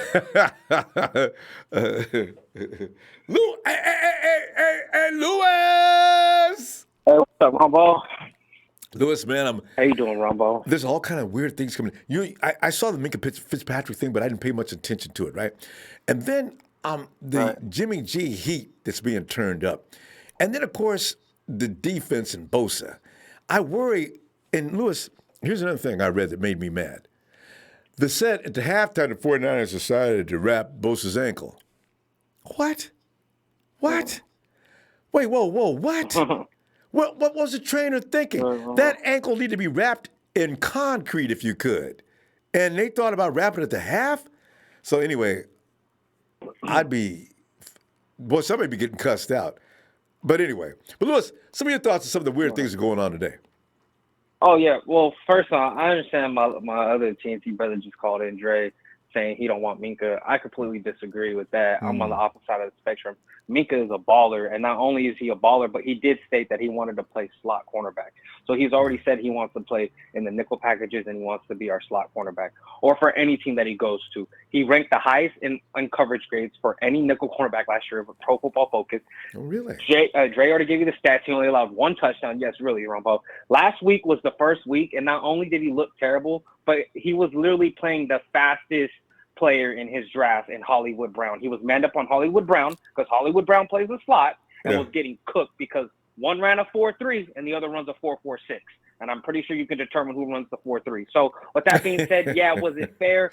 I wouldn't completely agree that it was fair, but I mean, to be honest, he should have did a little bit better. But I do agree with Dre with the trade of maybe he didn't care, but I think he did it to be like, I'm a suck so I can complain, so I can try to get out of this hellhole or this crap hole that they got over here in Miami because it looks terrible. I mean, I'm hearing all the reports that immediately after that blowout, they had players coming up saying, hey, my agent wants to talk to you because I'm requesting a trade. Yeah, so, not only him. There's a whole lot. Yeah, but I'm hearing a lot of homers, 49er fans that are homers talking about, oh, you got to give him a third round. There's no way in hell we're getting him for a third round. You got to give him a first round and probably a player. A first round would be good because he's a top 10 pick in his draft. The only reason why he didn't go in the top 10, he's top 10 talent. The only reason why he didn't go is positional lead. The Colts drafted Quentin Nelson because, they wanted to help Andrew Luck, who unfortunately ended up retiring a year later. We got Mike McGlinchey at 9 because we needed to draft somebody to replace Staley when he retires. But the thing is people are saying, oh, we shouldn't waste this first round. We need to draft the O-line. Well, we can waste this first round because if we actually end up doing good this year, we will lose our first and second and we can draft the third. But we signed Staley for the next 2 years. So no matter what, and people are going to be like, oh, well, we need, to shape the offensive line. That for what? We got Mike Glinchey for that reasoning. When Staley retires, we're slapping Mike Glinchey to the left, and he's going to play left tackle. That's exactly why we did it. And John Lynch had already talked about the reasoning why we drafted him. So for people to be like, oh, no, if you want to win games, you need to acquire the most talent. And if there's a player that is the most talented out right now requesting for a trade from his team, you have to go after him. That's just how it goes, Ronbo. And if we want to win more games, I'm guaranteeing you, if we get Minkah, I don't think we should play him free safety. I think Moore has that position down. He's doing great right now, but he would start over Quan and Jimmy Ward and gives us, something to actually, lock up the best, whoever wants to go in the slot, whether it's, like, for instance, if we had him last year, who would locked up Godwin or whoever in the slot. And, that just gives us more coverage and lets the pass rush, do their thing. Lewis, one question, though. If you're going to trade and give up assets like what they're going to be asking for, that means you need him right now. And whoever you bring in, if you bring him in, he has to play. So, absolutely. Ronbo, without a doubt. Well, what's what I'm saying? Do the 49ers really want to? I would throw in like a first or Solomon Thomas. It's not that hard. All he's going to come in is our package scheme, and he's going to play whoever's in the slot. I mean, the guy's a lockdown corner at his position. So, like, there's no doubt in my mind that he could come in immediately on the scheme. Like, I mean, he's just going to come in. Just for instance, like last week, remember when they were rotating linebackers and cornerbacks out the entire game because we lost Quan? Well, it would just be the same thing. He would just come in on nickel packages. And, you know, if he becomes an efficient outside cornerback, then he would later be starting when Richard Sherman retires or when Richard Sherman leaves. Like he said, he's still on his rookie contract for the next 2 to 3 years with a player option at the end. So it would be a bonehead move to go ahead and not draft a highly talented, top 10 talented guy in his draft. The only reason why he went 11 was because of positional value at other positions for teams that needed who drafted in the top 10. I just look at it from a business sense, you wonder if the 49ers, now they can let Ward walk next year, but now you still got K1, you got DJ Reed. Are you really wanting to get rid of them? If you do, okay, go ahead. But are they going to think that way? Right. Yeah. Like I said, Ronbo, that's a great point because, like I said, the reason why we didn't draft anybody deep in the last year's draft was because John Lynch and Kyle Shanahan have been saying it all year. They believe in the guys that they got out there now. Yeah. I'm just saying, as far as a business standpoint, I would give up a first round because if we give up a first round, we're pretty much stealing from the Dolphins because they drafted a top 10 player. But if we make playoffs this year, we're going to be in the later round in the 20s, which we don't know who will be there come this draft time. You know what I mean? So I'm saying the trade value for a first round and a player is more significant because if we're looking at a playoff push, what everybody's predicting for us, we're going to be drafting in the mid-20s. And this guy's a top 10 talent. So that would be a steal for us. Or the trade value would equal out and equivalent to the same. You know what I mean, Ronbo? No, I know what you mean. Nonetheless, anyway. And going back to your original premise, you always want to get better. And if he makes you better, I feel that too. So, all right. I'm just saying he'll bump up the defense to a higher level. But, Ronbo, real quick, though, Seattle – stagnant. You liked my tweet on Twitter. I saw that. Thanks, Ronbo. But again, I'm not too worried about that. I'm not going to say never take the Bengals light, but I'm not too worried about the way the Seattle Seahawks offense look. Like I said, it's just pound the rock with Carson, either do some play action or make something happen with Russell Wilson. The people giving the defensive credit more than they should. Kyle Shanahan is one of the most creative minds and will put his team in the right position every time. That's without a doubt. Every time. If we didn't get, I agree. We would have scored if we didn't get those dumb penalties. But thanks, Ronbo. Prediction for the game, though, 35-17, 49ers. 35-17, there it is. All right. 35-17, there it is. And, Ronbo, thank you for all that you do. Shout out to you brothers, man. And you have a good one, Ronbo. You too, fam. Looking forward to hearing from you Sunday. All right, Lewis. All right, man. It's the Minkah fever is underway, huh? All right. So, hey, but Drake just said the Cowboys are trying to give up somebody to get him. I wonder what that's going to be like. All right, let's go to it is one of the Bosch brothers. Bosch. What's up, Ronbo, my man with the Niner plan? Bosch, man. I'm sitting there. You know, it's so funny because we started off talking about the game as far as what are the 49ers going to do with the Bengals, and we've gradually migrated into the Minkah Fitzpatrick sweepstakes. I mean, you know, give me some of everything if you want, and give me a score at the end of it too. Okay, all right. First thing first, before I do that, Ronbo, I just think it's really, very, really important that we hear from a man that goes by the name of Greg Papa. Here he comes. All right, here we go. Bam. Fake the gun run to Breida. Garoppolo licks left, throws left. Wide open, Richard Jefferson got it. And no flags are down this time. Touchdown!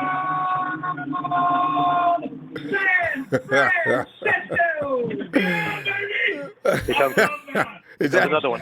Bosch, is that you? Oh. Center comes a blitz by Greenlaw and a quick throw. Intercepted by Richard Sherman going back the other way. Richard Sherman, touchdown! Bosch, I can tell. Did he? One more, Robert. Right. One more. Real quick. Ford and Bosa all over. Intercepted. McKinley Witherspoon going back the other way. Touchdown! San Francisco! Hey, we're going to be hearing a lot of that in Cincinnati. A lot this year. We're going to be putting up 31 points, baby. 31 points. We're going to be putting up. They're going to be putting up 20 on us. Everybody's saying it. Are you giving them 20, Bosh? Bengals, you giving them 20? Because this. I mean, they're talking about, they mentioned that Bosa's playing a backup. He's not only a backup, he's a third stringer. I forgot the guy's name, actually. I read it on a tweet, but Bosa playing against a third stringer, and D Ford's playing against some other scrub. It's going to be a nightmare matchup for those two tackles, is what I'm trying to say. Ah, okay, because if the Bengals scored 20 points on the 49ers defense with having mediocre tackles, Bosh, honestly, I worry about Andy Dalton's health. This is scary. Your good tackles are going to have enough trouble with Bosa and D, of course. But if you guys are going to put a rookie out there with no skills, it's going to look like we looked that year. We got that dude from New England. I forgot that duo of guard and tackle. Jordan Devy and Eric Pears, the worst guard tackle duo that we ever had. Every they were time. Garbage. Every snap. I mean, dudes just coming in, and then it got worse. We had, what's his name at center from USC? Oh, my God. Marcus Martin. Martin. You were all those horrifying names. Second round bust. I thought he was going to be good, too, man. I follow O-line extensively. I played O-line, man. It hurts when I see the 49ers put crappy-ass O-linemen out there that are straight-up garbage. And Jordan Devy started for the Raiders on Monday night. And they actually... Well, you know what? The Raiders actually look decent. I can't even say anything. I don't know how Jordan Davis' career continues. But you know what? What's his name? Our guard right now, he was garbage for many years. And right now, he's pretty solid. Person, yeah. Person's got a resurgence. I mean, what was that? The highest rated guard on PFF for week one? Was that what they were saying? Person doesn't give up nothing. I doubt the guy a lot. Because honestly, I wanted Garnett to be the starter. I thought Garnett had more potential, but same here. Person he's just a fighter. That's all I gotta say. He's a fighter. He's just a journeyman fighter. So I'm impressed. So now we can just get what's his name in the middle. If Weston Richburg can stay somewhat healthy, he was a little off because he's out of shape from not playing time. But Weston Richburg is actually a good center. So if he can stay with us for this season, well, man, we could be okay. Yeah, that'll be nice. I will say this. I don't know if you guys looked it up or saw it. I didn't watch the Cincinnati game. I saw the highlights. Yes, John Ross looked excellent, but one thing that worries me, I read that the Bengals put on more pressure, more so than any other team in the NFL this past weekend. So you say pressure? Our O-line the defense? Yeah, I mean, quarterback pressures. Yeah. QB pressures. Yeah. So, but remember, our Bosh, got to be ready, man. Remember when you say that, though. Remember that Seattle front line is famous for allowing that. They're trash. They're trash. Yeah, let's see what happens. It's garbage. Their O-line is straight garbage. Forget about it. You got to say it. Forget about it. Yeah, man. One more thing I was just gonna say. We were talking and I forgot, man, about that. Well, I'll tell you what, we're going to run out of time here soon. But listen, this Minkah Fitzpatrick fever, are you on board? I'm not, because Tavares Moore, I like, me and Russo have been talking about this guy for the whole offseason. I like the guy a lot. So I'm just rooting for the guy. And hey, Minkah's a great talent, but why would we give up so much capital for somebody who wants to be a slot corner? It doesn't make sense to me. I was getting ready to tell you, he's not coming here to play. He's not coming here to threaten Tavares Moore. He's probably going to make it clear to everybody, if he were to get here, listen, I'm not playing safety. Oh? You know, I can see John Lynch now. That's hilarious. I'd love to have you come over one day, Ronbo, because I make mad pizza. Hey, was that you telling? Who was that? Was it Sheik that talked about your pizza? Yeah, he was over for the Kansas City preseason game. Yeah, we had a little pizza bash. Yeah. So before I go, Ronbo, I'm gonna. This is gonna be my thing. This is gonna be my chant. I got inspired by the dudes from Nothing But Niners. I saw them do it on one of their shows, and me and Sheik did it on a live stream on YouTube, on Facebook yesterday, and I'm gonna start doing it all year long. If you want to join me, feel free, but I'm going to start singing it right now. All right, go ahead. All gas, no brakes. All gas, no brakes. Let's go! I kind of like that. You took that from, was that Freddie, A Nightmare on Elm Street? Or... I saw him do nothing but nighters sing it. Yeah. Well, anyway, I'm just thinking I'm thinking the rhythm and everything. But anyway, Bosh, before you go, yeah. I need your score. Give me that. 31-20. I'm sticking to it. There you go. Let's go, Niners, baby. Yeah. Let's go, Ronbo. Shout out to Ronbo, Niner Empire, everybody in TNT Nighthawks family, fan club, hit squad. I love you guys, man. Peace. All right, Bosh. And we go to, it's Linwood time. Linwood. It's Linwood. Thank you, Ronbo. Williams sound effects. I like that, Linwood. Linwood, you got, you got the Bengals, and somebody didn't mention. Listen, don't disrespect the Bengals, man. Don't lay down. It's still an NFL club at any given Sunday. Oh, Linwood, was that you? It was me. It was me indeed, Ronbo. That's why I repeated it. Let's put things in perspective. So,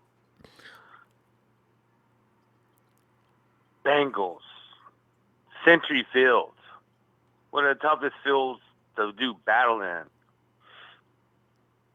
They shut down Seattle's run game. Which is interesting because that's one of the best run games in the league. Wilson, yeah, and force Russell Wilson late in the game to scramble and do his magic and throw deep bombs to win the game. Leads me to believe, Ronbo, we're in for a friggin' fight. They're gonna be stout against the run, and don't forget this. They sacked Russell Wilson, 3-4 times? That means they're after that quarterback. And that's one of the most mobile quarterbacks in the league, and they sacked the hell out of him. You know what, though? And how many times, I forget, though, how many times did Tampa Bay take Cam down? Well, here's what I was going to get to. In Tampa Bay, they're my coworkers like, oh, you didn't play anybody. I was like, I didn't play anybody. Tampa Bay was the number one offense last year, and we held them to 10 points because 7 points came from Jimmy Garoppolo. 10 points. Yeah. But we held them to 10 points. Defense is solid. Mm-hmm. Their defense, though, was all over the place, and they did the same thing to Cam Newton and McCaffrey. Shut McCaffrey down. I don't even think he had 50 yards. So that boded well for our offense and Jimmy G that, wow, there was a great pass rush and run stop against them, and we don't even have our top wide receivers out there. And Trent Taylor coming out of the slot. Debo's a rookie. He's new. Kittle did his thing. And Quan was missing. Stopped him for his 2 touchdowns. Yeah. So, I mean, we're going to be so solid. And everybody's talking about who can take down New England. But you know what, though? It is actually, Linwood, it is ridiculous. They've got now A.B. and Josh. Wow. These are players that can't stay where they are, but they're extremely talented. And when they get to New England, Belichick says, well, I'm not going to have any crap out of you now. I'll just let you know you're a good football player, but you mess with me once, and you'll be back on the unemployment line a week later. And that's all Bill has to say, And they come in and play great football, and they go to the Super Bowl. I'm so sick of that. Why do they always gravitate to New England? Well, we got people trying to migrate to us now, especially on our defensive side. Yeah. Mince meat, Patrick, whatever they call him. We don't want him. We don't need him. We don't want them. We don't need them. We got a K Juan, we got a K Well, and we got a T Moore. We don't need all that stuff. We're set. Yeah, you know one thing about the 49ers, they're real loyal to their players in that aspect. You know what? Have you noticed that, And that's Linwood? a good thing. They're not gonna bail on the guy unless you're really making him mad. I do wonder if Solomon Thomas does play out his contract. If next year, I figure they're gonna give him the rest of this year. He's and next a rotational guy to us right now, and he played solid. The few plays that he got in there, he was solid. But he's losing out. He's losing ground to some other guys, though. And I'm wondering how long the 49ers, as a first-round pick, you're not supposed to be losing out to guys. We'll see. All I can say is, Ronbo, is they're milking it for what it's worth. They're milking that cow for whatever it's worth.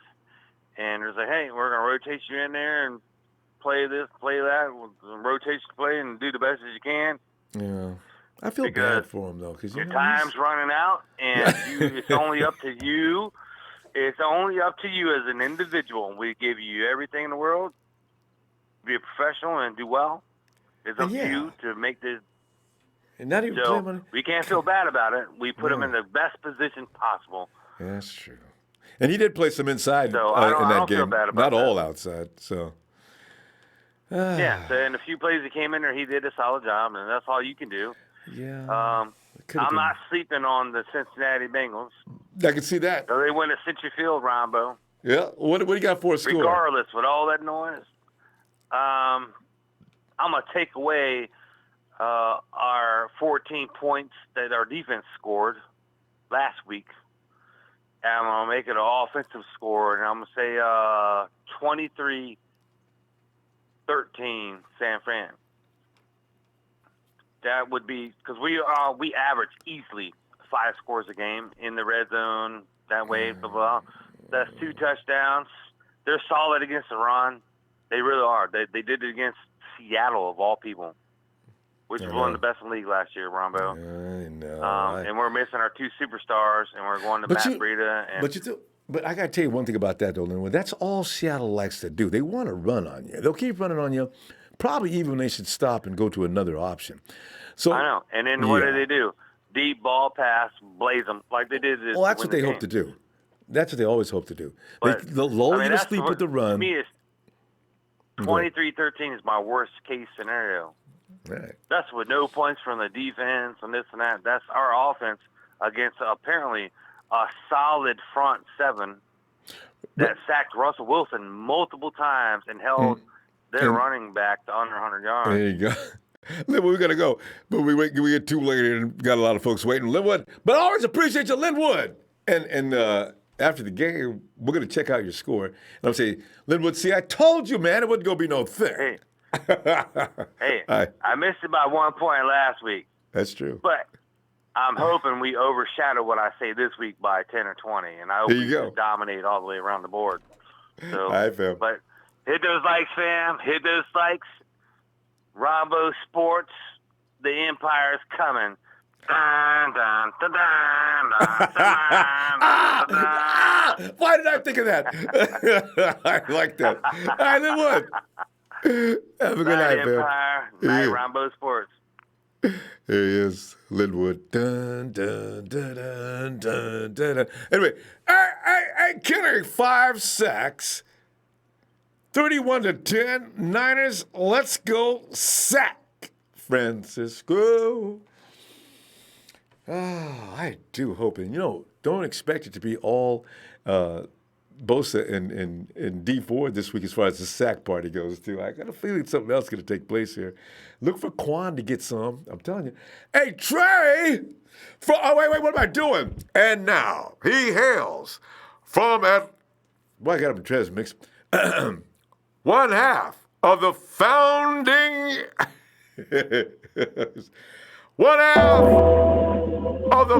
members of TNT, hailing from the great state of Virginia, he is Trey from VA. I can't have this web intro. I was laughing. Finally, and I do mean Finally. Trey, it hasn't been cute and cuddly in here all the time tonight. Much of it, probably more than it should be. But I know you're ready to Is that right? get that cleared up. And has been said, and so it shall be done. Brother Ronbo, shout out to you. Shout out to the TNT family. Shout out to the chat, Nighthawk fan club. But it has been oh so cute and oh so cuddly, and I have been waiting patiently for this. Now, Ronbo, if you don't mind, let's not waste any time because we don't have time to waste. Let's get right into it with an installment. And now, just before game time, let us get some things straight with Let Me Holler at You. We're going to introduce you to a new segment, Brother Ronbo, with you and the TNT family called Schematic Advantage. Now, like that. Would you say that Robert Saleh is in line for some praise, Ronbo? Is that what you would say? Well, maybe too soon. Let's give him a couple, 3 He games. is. No, he is. I definitely think that he is. I think that he's stepped his game up. We were very harsh Consistency. at TNT, you know. That's true. As one of the harshest guys, you know. But I thought about something because, you know, TNT, we dig a little deep. So just ride with me real quick, Ronbo. Right. When we hired Kyle Shanahan, he was the last coach to be hired in 2017. And so with that being said, he had to scramble for the worst or the last or the least favorable assistants, right? Yep. Right? And so, you know, Robert Saleh got stuck with your Jeff Hafleys, got stuck with your, you know, Jeff Ziganinas or whatever his D-line coach name was. That wasn't getting the job done. And so maybe when you look at the two biggest improvements on our team this year is what? The D-line and the defensive back. So that's Joe Woods and that's Chris Kassir, right, Robo? Yeah, Chris Kiffin. And so we have to really say that not only was he armed with the players, but he was armed with the brain trust, the schematic advantage, and that's why we look so much better. It's a collective team effort. And so with that being said, not only do I give Saleh props, but I give our whole organization props because this year we went out and got some real NFL coaching. Because we have the same players, except for on the D-line. Except for D and Nick. Secondary. Yeah. Well, no, that's the hugest part of everything. So we just want to get to that. But let's get to why we will be successful this weekend, Ronbo. All right. Let's all just call a spade a spade. Tampa Bay has a damn good defense. It is what it is. But the thing that gives Kyle Shanahan's offense, that wide zone offense, the most amount of trouble is the 3-4 defense. Because why? The edges are set. They're already set. And then that monster in the middle, Vita Vea, had an amazing game. That guy, it's a large man. It's a lot of guys. And fast. You know? Maneuverability, flexibility, coordination. He's a freak. Yeah. And so when we play the Bengals this week, that's a 4-3. Kyle's style is very good against the 4-3 where the edges and set as tightly. And so I anticipate the run game, the play action game, the deep ball, and maybe a few more yards to look so much good this week instead of last week, if for no other reason than schematic advantage. That's what do you think about that? Brilliant observations, Trey. Brilliant. You're so... Now, with that being said, Ronbo, we have to worry about one thing on the flip side, though. The Bengals are playing a third-string left tackle, Andre Smith. He was a bust, and he's back. He was actually... You said left tackle, didn't you? Left tackle. He was a right tackle. Oh, good. But now he's their third string. Now, imagine if Daniel Brunskill or whoever had to play left tackle for us right now. That's what it would be like. And so he's going to go against our guys. Now, what I would say is this. The way that they're going to counteract that is quick passes. Our cornerbacks need to be ready. Our linebackers need to be ready. We need to not bite on the RPO play action because they run a lot of that. And we need to jump those quick slant passing lanes, those three-step drop passing lanes, because if we get any amount of time, we will get home. I agree. And I got a feeling Quan and Fred are already discussing this, even as we speak, because they know better. And you ain't got nobody to stop the rush. D Ford will annihilate that dude. And whoever's on the other side is going to be less than the guy on the left side. Well, if that's Bosa, my God, what are you guys going to do? What you just said is all he can do. Now, look, my stomach is full because of all this crow I've been eating lately. I got one more thing to do. Shout out to Jeff Tan. I do need to apologize to Akello. And I've done that on multiple platforms, and I haven't had a chance to do this now on Ronbo. He had a great game. I want to see it again. Now, with that being said, how many snaps did Jimmy Ward take on Sunday? Okay, but I didn't say anything about Jimmy, so I don't.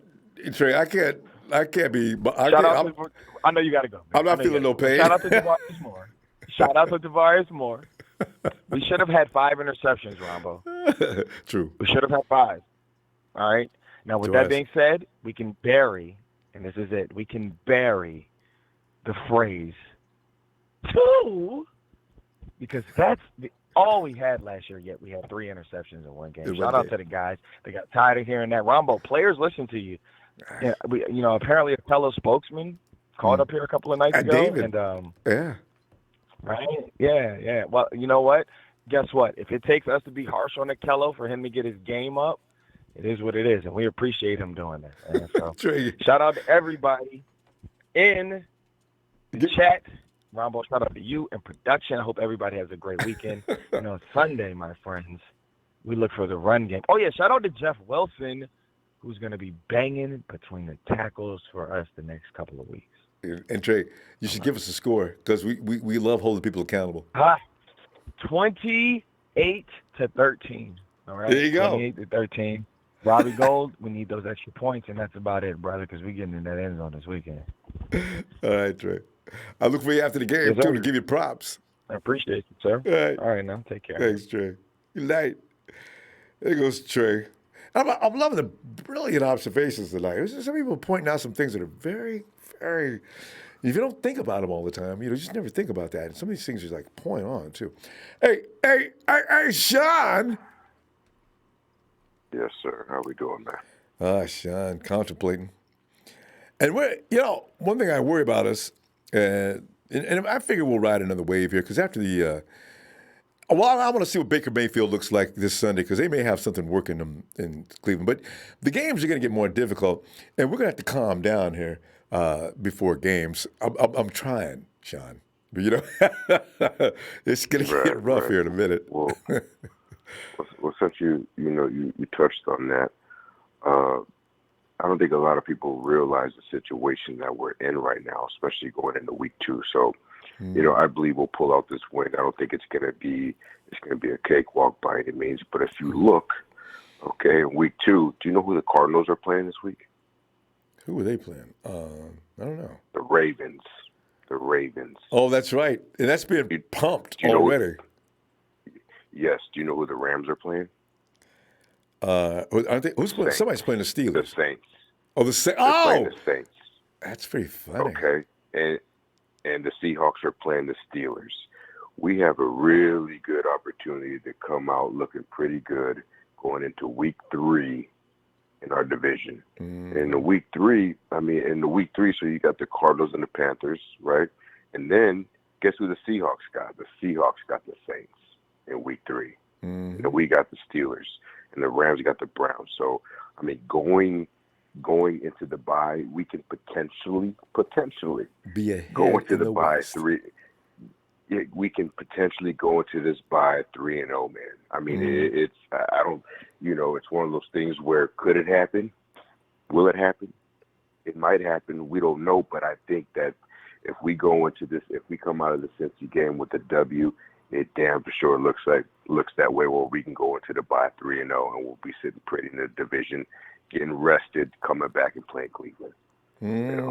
So I think we just can't look at who we're playing. We got to look at what's going on within the division. And, the next couple of weeks, our division has some tough matchups. They really do. So this is a nice opportunity for us to come out of the bye, possibly 3-0 and playing Cleveland. And we don't go back to the East Coast for like how long? See, the schedule makers seemed like they were trying to set the 49ers up, didn't they? They let us get our East Coast games 2 games that are probably not all that devastating or scary. Then we get back to the Steelers, but not until we get back to the Levi Stadium, right? This is very interesting, too. Right. That's another good point. How did this schedule come out falling in place like it did? Perfect. It's one of those things, and this Minkah Fitzpatrick thing, man. I gotta be honest with you, man. I'm up in the air about it. I really am. Because I look at the talent. The kid is just he's extremely high level of talent. I wouldn't give up any draft picks for him, but I would definitely give up some players for him. How many? That's what I would do. I'd give up 3 players for Minkah. 3. If you're not going to give any draft I would picks, that's give what it up would for cost, 2 or 3. Yeah. What's that? And if you're not going to give any draft picks up, that's probably what it would cost. 2 or 3 players. Yeah. But everybody wants a draft pick, and these guys want a high round draft pick. But Sean, do you worry about Minkah's attitude? Anytime a rookie behaves in this fashion, I get a little concerned. That means he has diva-ish Let me potential. ask you this. I don't mean to cut you off, Ronbo, but did he have any issues like that in college? Did he have anybody any know anything about character him? issues in college? I don't know. I don't remember Minkah having any character issues in college. He may have, but I didn't. More than likely, I would have heard about it. We would have heard about it at the combine. You would we think, didn't hear right? about any of his character issues. Yeah, But Sean, there's when's the something last going time- on within that organization. There is. But Sean, when's the last time you heard a rookie in his second year asked to be let go? Yeah, there's some shit going on within that organization because it's all over. Like you've alluded to before, he's not the only one that's requested to seek trade. That's true. There's a lot going on. Yeah. You know what I mean? It's a lot going on. So and I can tell you who I would give up for Minkah. I wouldn't give up no draft picks for Minkah though. That I wouldn't do, but I would definitely give him. I'd give him Solomon Thomas. I'd give him fucking. Look, no, check me out. Hear me out though. And you know what? This what's the guy from Florida, Steven? He's always got some good content when he calls it. Is it Wilson? Which one is he from? I think he's from Florida. Steve, whatever. Stevie, yeah. Stevie's from Florida. Yeah, Stevie, yeah. So, and he's right. Man. You can give up Solly, and then you could promote Givens. And you know who else I'd give up? Who's that? J-Dub and Kendrick Bourne. Get the fuck out. Get out, man. All 3 and of them. Look, but let me tell you why. Okay, Ward, he's got the talent, but he's got to be healthy. Solomon, he could be. They could take that bait because he's a first rounder, and he's put some great tape on college. Because they'll go back and look at his college tape, and they'll also look at his body work in the NFL. And then Kendrick Bourne, I mean, there's talent there too. But I'd send those 3 out here and fucking move on with life, Look, there's no reason why Kendrick Bourne shouldn't be doing what he's doing. We need to see more from him. We need to see more from him than him just wearing fucking sagging in the skinny jeans and wearing purses on Instagram. We need to see more of that. We need to see you balling out on the field. I'd send Solly. I'd send Kendrick Bourne. I would send Solly, Kendrick Bourne, and J-Dub to the Dolphins. Yeah. Take Minkah and move on with life. There you That's go. how I would roll. But they're still going to want a draft pick, even if you want to send them all those players. But Sean, we got to move on this one. And give me a score, though, Sean. Yeah. Oh, 27-13. All right. There you go. Sean's already made that deal, and Minkah Fitzpatrick will be here Monday afternoon. but it's not one of those things where I'm like, yes, we have to get Minkah.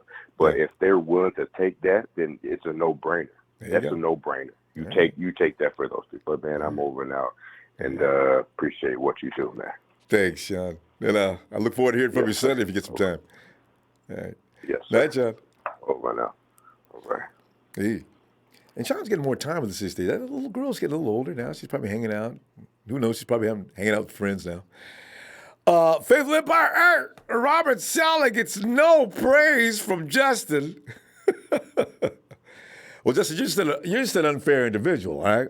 Because everybody said this defense better improve next year. It improves next year.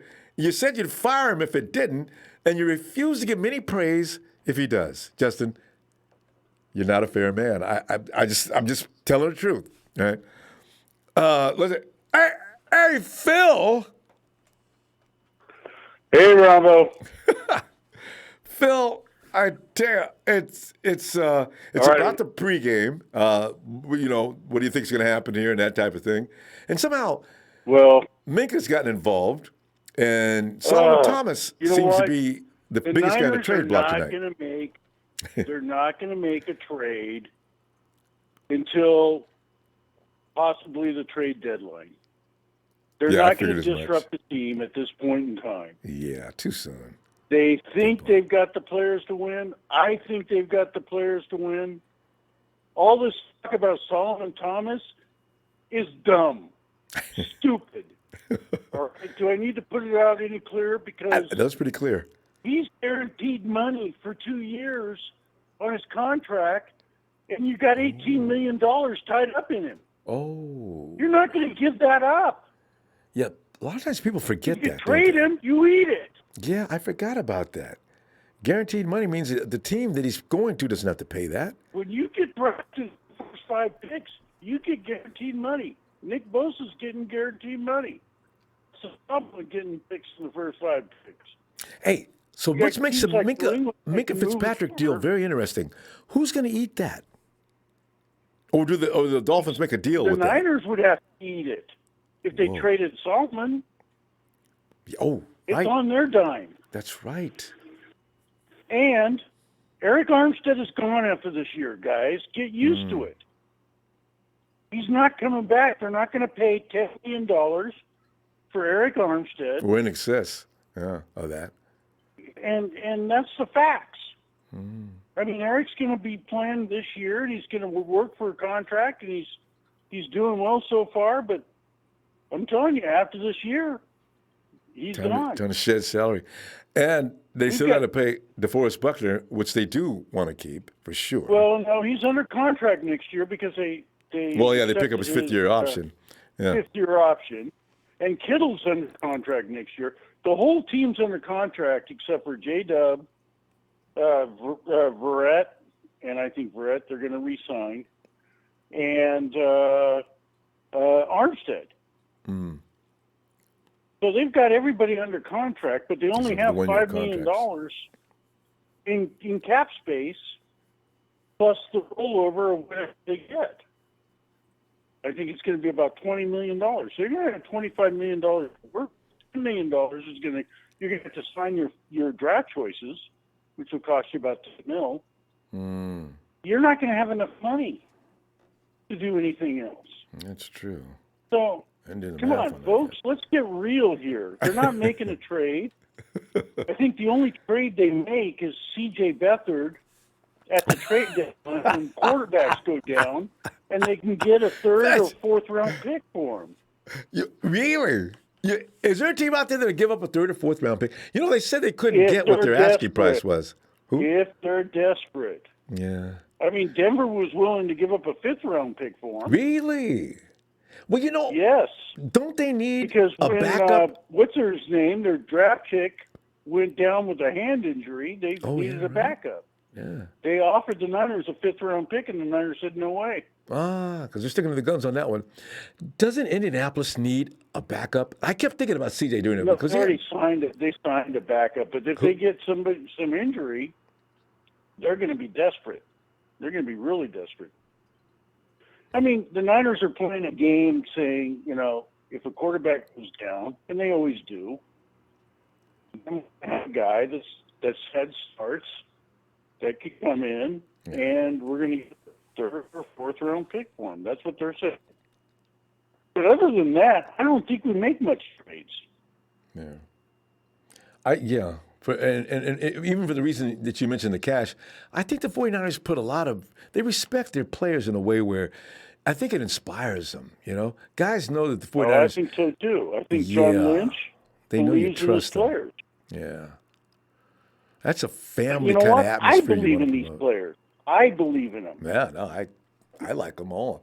I really wish we could get Solly to pick it up, but the rest are playing inspired football. So you don't want to trade that. This game coming up is going to be close.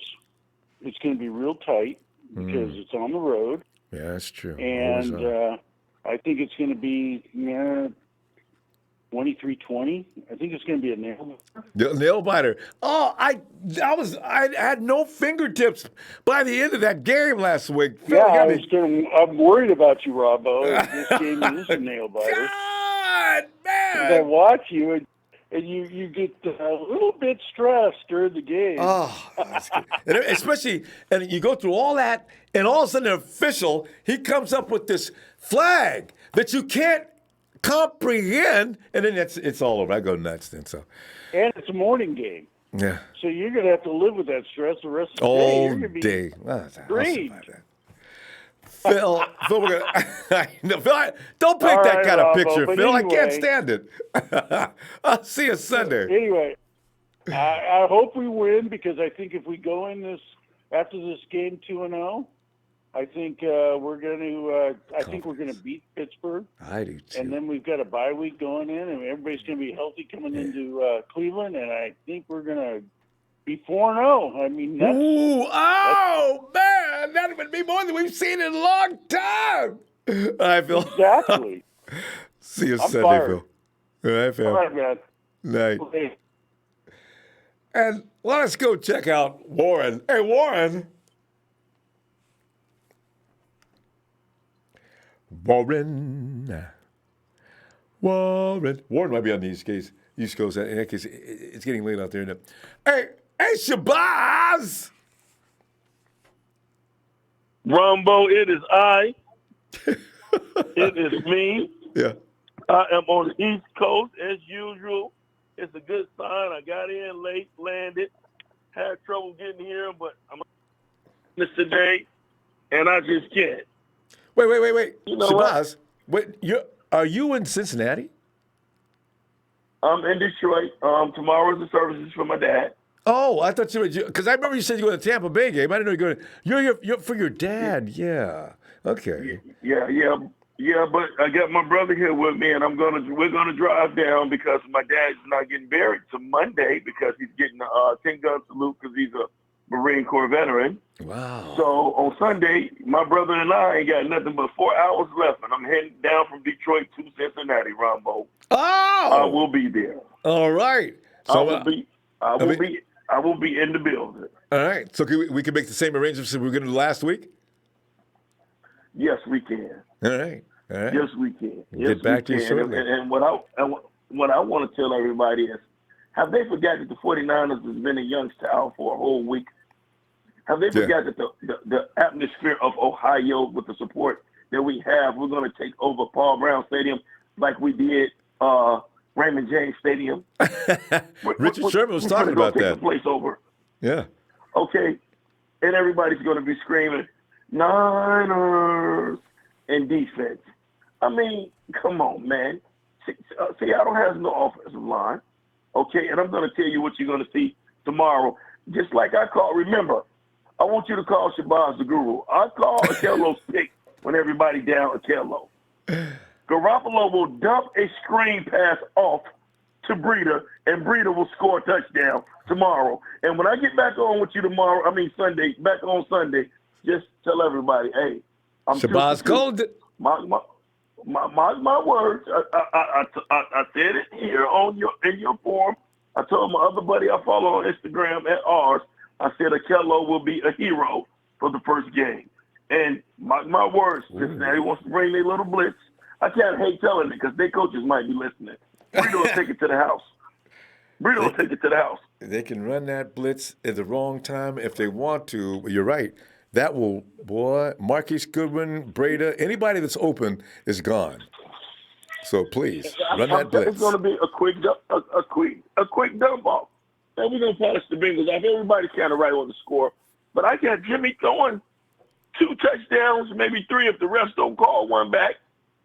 Good and point. I got us beating Cincinnati. I got us beating Cincinnati 27-10. 27-10. Shabazz calls it. 27-10. We like 27. And if it's 27-10, Ronbo. I'm not worried about no Cincinnati. Come on. I know. I hate to think that they'd be a threat. I really do. Because I say, if we can't beat Cincinnati, we've got no business talking about playoffs. So I agree. You got to beat the Bengals. They don't have A.J. Green either. Exactly. And did you see how Tampa dominated Carolina and Scam Newton? Tampa dominated them. I know. Yeah, his name's Scam Newton. Okay? They didn't dominate us. Okay? I mean, it's disrespect. Garoppolo, Russ, is over. Like what he said, it's a bad decision. Our players have been out here for a week.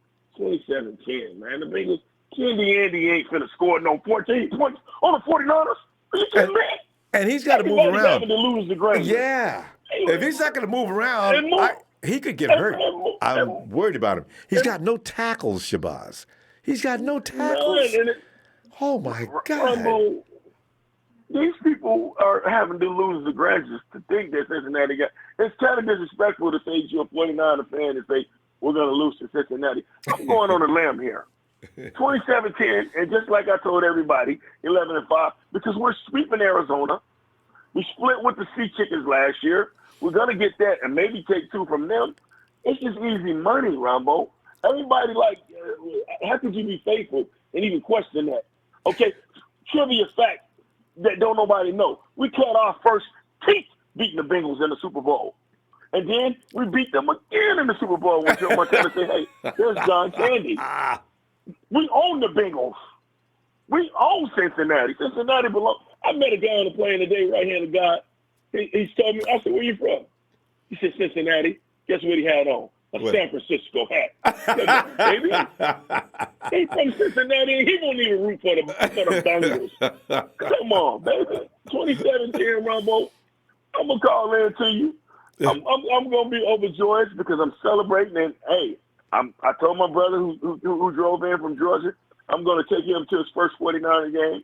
He's my older brother. He didn't know I've been a Niner fan since 1981, and he will tell you, this kid has been 49er crazy his whole life, man.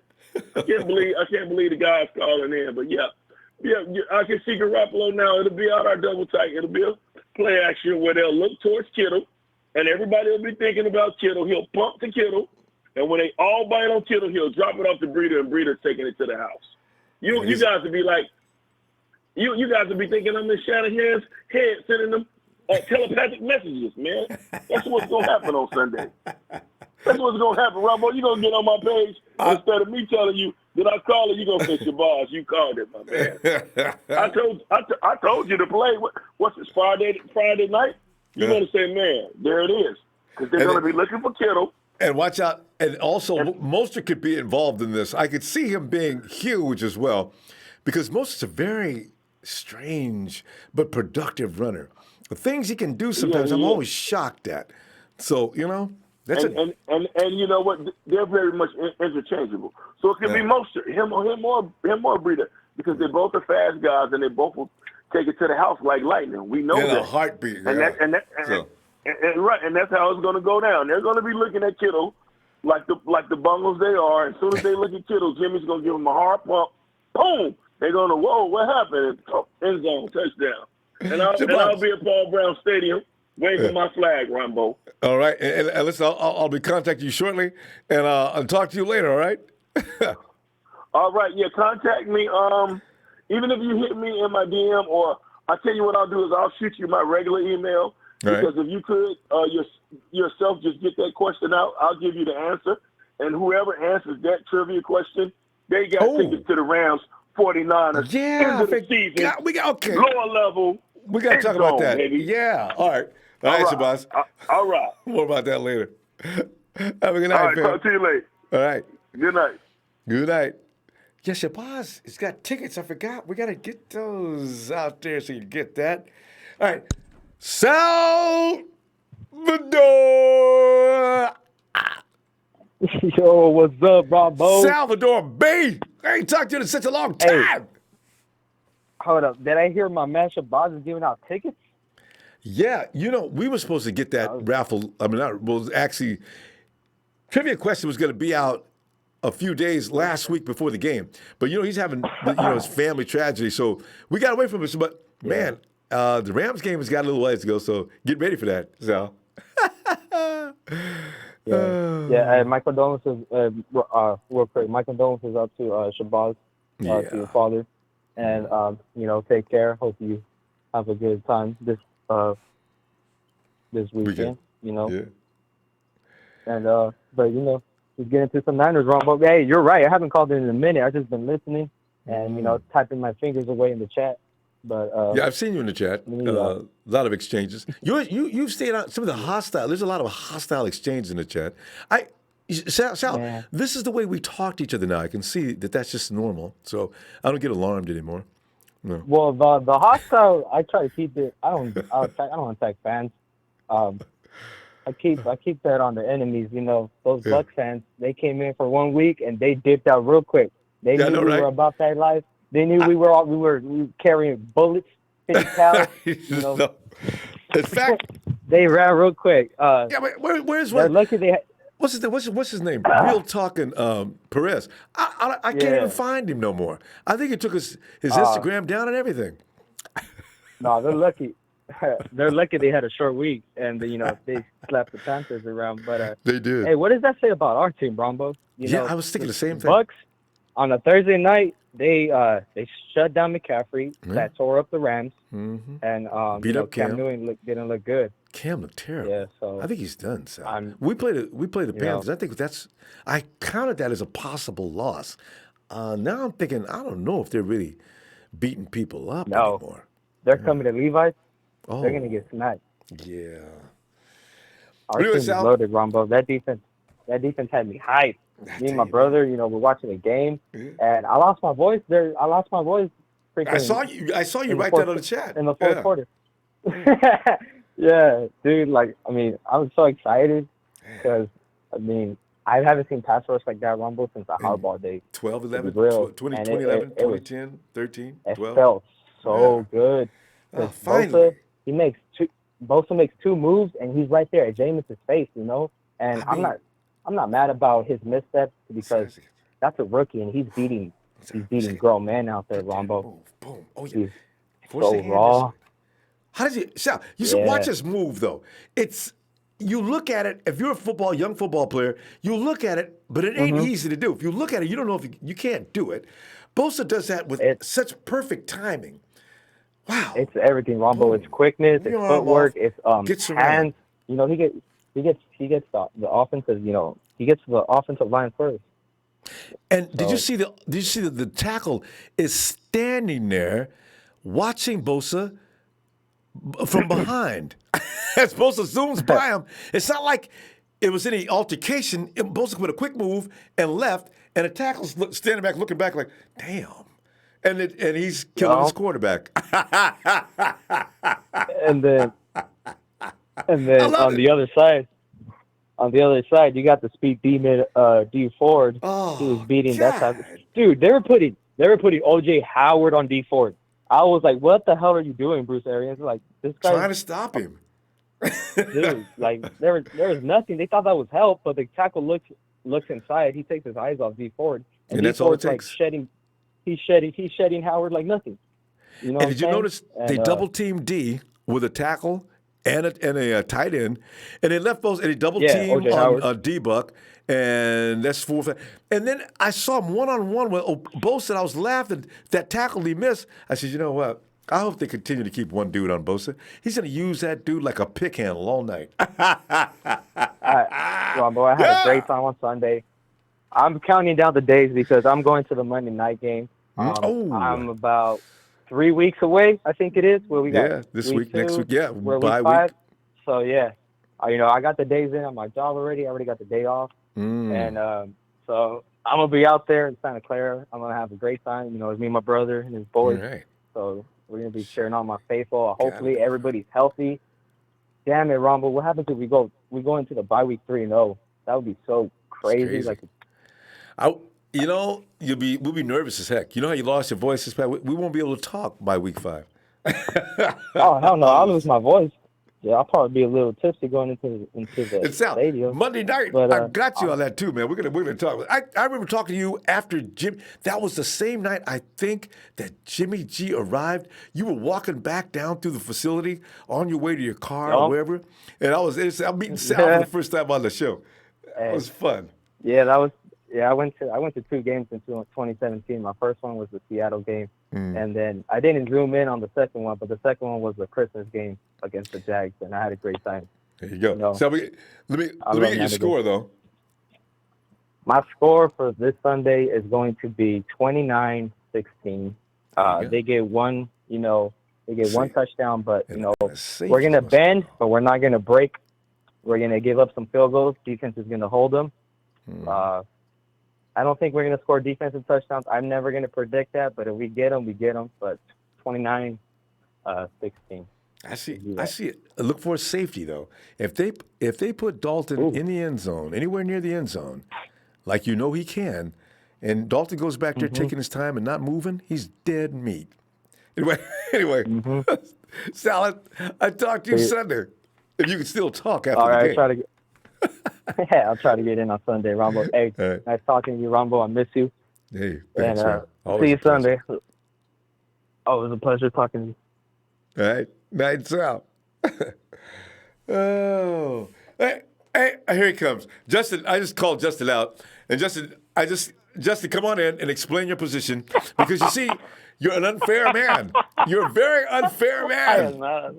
You were serious about that. You're not going to give Sal any credit.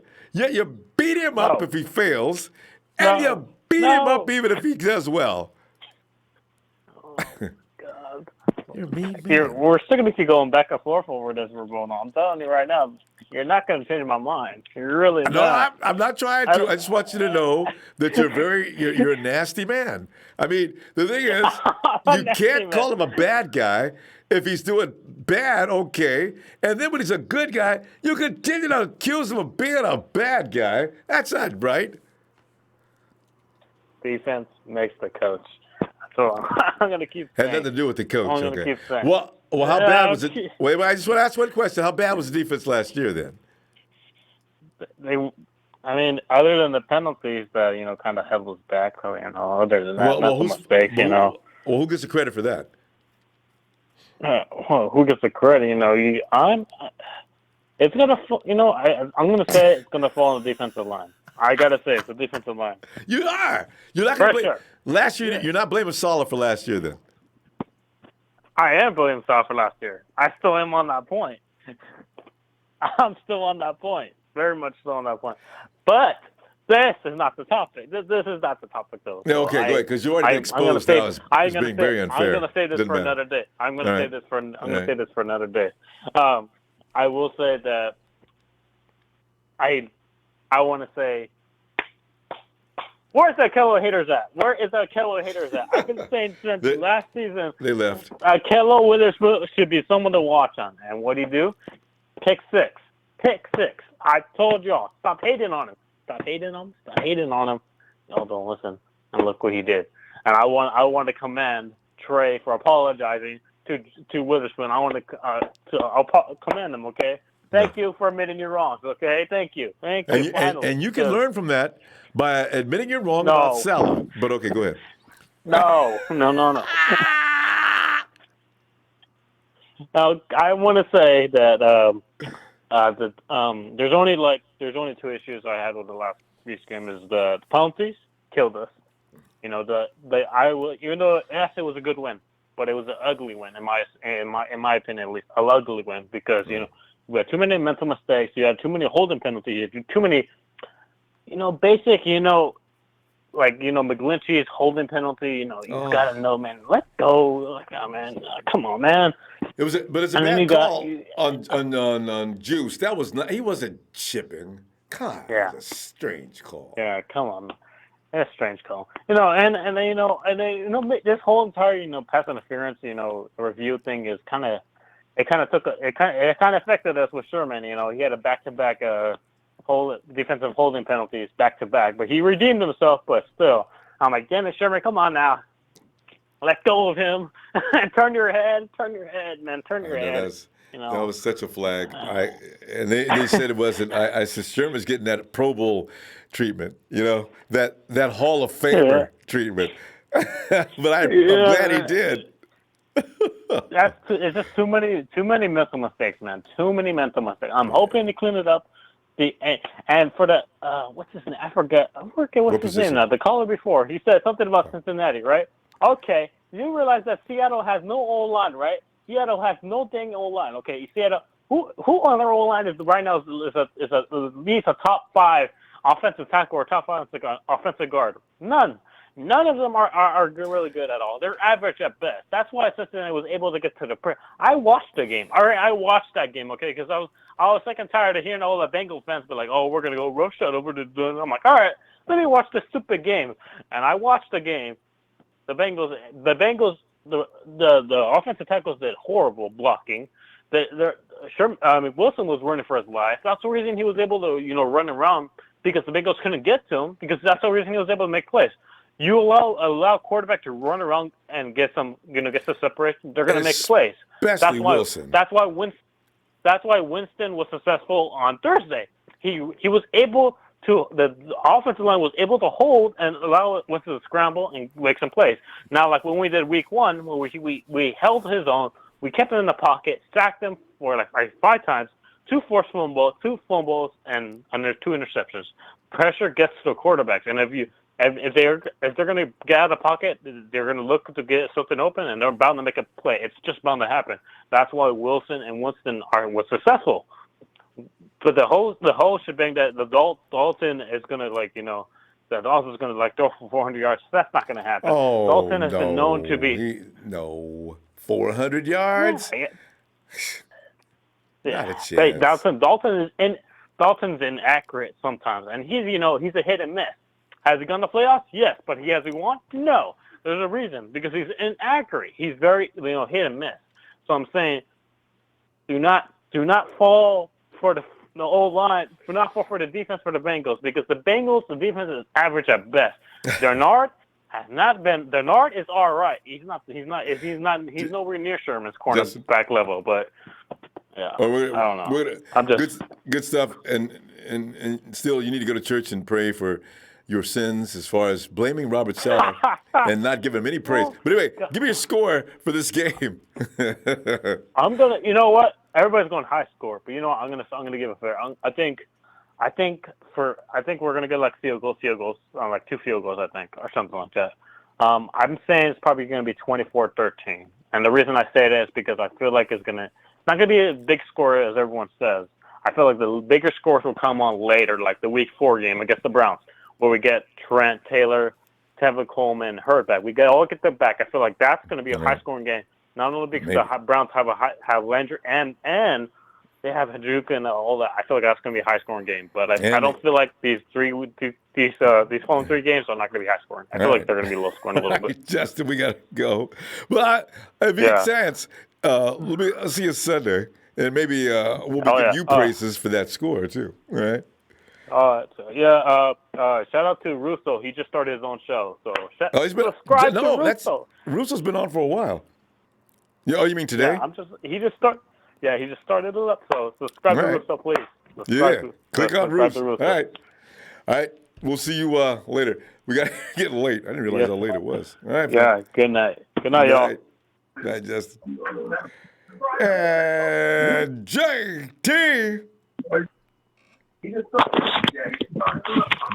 JT, can you lower the volume or mute out the TV or whatever that is? All right. I thought he was on the phone.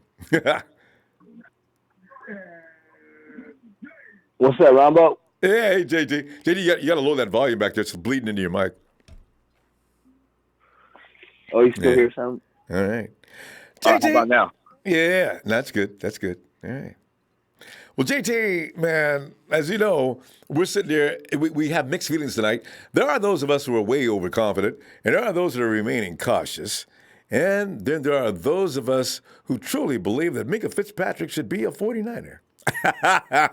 Hey, JT, all of this and whatever else you want to add tonight, what's going on? I am not on the Minkah Fitzpatrick train. I'm not feeling that. I think we're okay with what we got. Why give up something for something that's not going to upgrade? I was kind of with the caller that called earlier when he was just kind of putting his stats out there, some of the stats, and which was kind of true. Like I don't know, like I know it's only his second year, but I think I like T Moore better. And remember, the reason he wants out of Miami is he's tired of people making him play safety. He says, "Yeah, I'm Minkah Fitzpatrick, the slot cover. I don't want to play no safety." So if you get him, don't put him at safety. It's going to piss him off. Not only that, you see, if he's got an attitude like that, that's the last thing what we need in the locker room. We don't need no cancer like that. That's you know how the coming over 49ers there are. and trying to go out there in the field and not play ball to at 100%, not really being committed to the team, just being a freak and a liability more or less. Yeah, to agree. Yeah, it's all about the 49ers. You can't be about yourself. You got to be about the red and gold. No. Or else it becomes a real you got to problem. be about the team. Yeah. It's about the team. Not it's saying about a single individual, or just because you're unhappy because you be put in safety. He's supposed to be versatile, from what I heard when he was coming out of college, being able to play corner. I remember that too. Oh. Yeah, I remember that. So he must have had a long talk with the coaches or whoever and said, "Coach, why don't you put me in the slot? Well, we need you at the safety." Yeah, but I don't. Yeah, I need to play the slot. You play where the team needs you. No, Tavares did. We can go ahead. Tavares wanted to play safety. They put him at corner. So you got to have that kind of mental flexibility. Get yourself in trouble. Mm-hmm. Yeah. Well, we'll see. So, Dre said he's getting traded to Dallas. Anyway, so I don't know what's going on. I believe that. I more or less believe that because they've been needing a safety, and I don't even know if they've ever addressed that. Well, they're trying to now, I guess. Yeah, they're probably trying to now, but I don't care. As far as the offense goes, yeah. I'm sorry. Go ahead, Ronbo. No, I said so we got that worked out. Now, yeah, go ahead. You were going to say something about the 49ers offense. As far as the offense goes, I think this week, Ronbo, I think this Sunday we're gonna see. I have a feeling we're gonna see Dante Pettis. He's overdue. He's gonna pass that 75-yard marker. He may not get 100 yards, but I think he'll get a little bit over 75 yards. And JT, I think he's maybe slightly embarrassed by what happened last week. They just forgot all about me. I'm Dante Pettis. Yeah. I may not have ego, but come on, guys. I bet he plays this week. A lot. Hey, and you brought up a good point earlier. I was listening. You, I think not even on this segment. I think it was on the segment you were talking to with what was that guy? Steven? Oh, Steve. Yeah. Steve. Yeah. Yeah. What did you say earlier? Regarding what? Something about you. Oh yeah. I don't know how come all these people over here talking all this smack about Jimmy G. Oh yeah. But yeah, they go ahead and let it ride with with Carson Wentz. Carson Wentz, who hasn't played a season yet, didn't even make his own Super Bowl because he was stretched out. Yeah, yeah, exactly. God, I'm with you, Ronbo. You brought up a good point. You had me screaming at the TV earlier. I was like, God damn it, Ronbo. And the media doesn't punish punish Carson Wentz either. But let Jimmy can throw 25, 30 throws right on the money, touchdown, throws one bad throw. Well, he may not be worth all the money the 49. Oh, God. He's not going to be perfect every throw. Nobody is. So, yeah. I have a real problem. And you know what? You said something else earlier too. You was like, oh yeah, when we come out of the bye after we whoop on Cincinnati this Sunday, we're gonna go into the bye, we're gonna go into the bye, take our little bye, and then we're gonna come back and we're gonna beat the Steelers. Or what is it? We're gonna No, beat the Steelers are Then we're first. gonna go on to the bye. It's the Browns. Yeah. I need to see the Browns then one we're more gonna- time. Hey, I loved it when you said it earlier too, and you was like, "Yeah, oh yeah, Jimmy G's gonna come out there. He's gonna be like, yeah, oh the whole world thinks Baker Mayfield's better than me and my team." Yeah, right? You pumped me up when you said that. I said, "Yeah, we gonna go in there. We're gonna whip the Cleveland Browns' ass. This is what they got coming in. We're gonna hand them their tails to them." And JT, they haven't said anything bad about Baker Mayfield yet. They blame the entire team, but not Baker. If that was Jimmy, they'd be all over him. You know? So, it's the same concept. If your team ain't gonna go nowhere if your quarterback ain't clicking. Yeah, that's true. JT, we're gonna run out of time. Looks like. JT, give me a score before you say goodnight. We'll see you Sunday.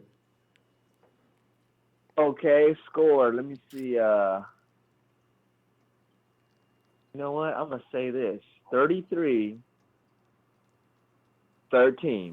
You wanna know why? Yeah, what's that? Because we was established in 1946. Ooh. And somebody said something earlier.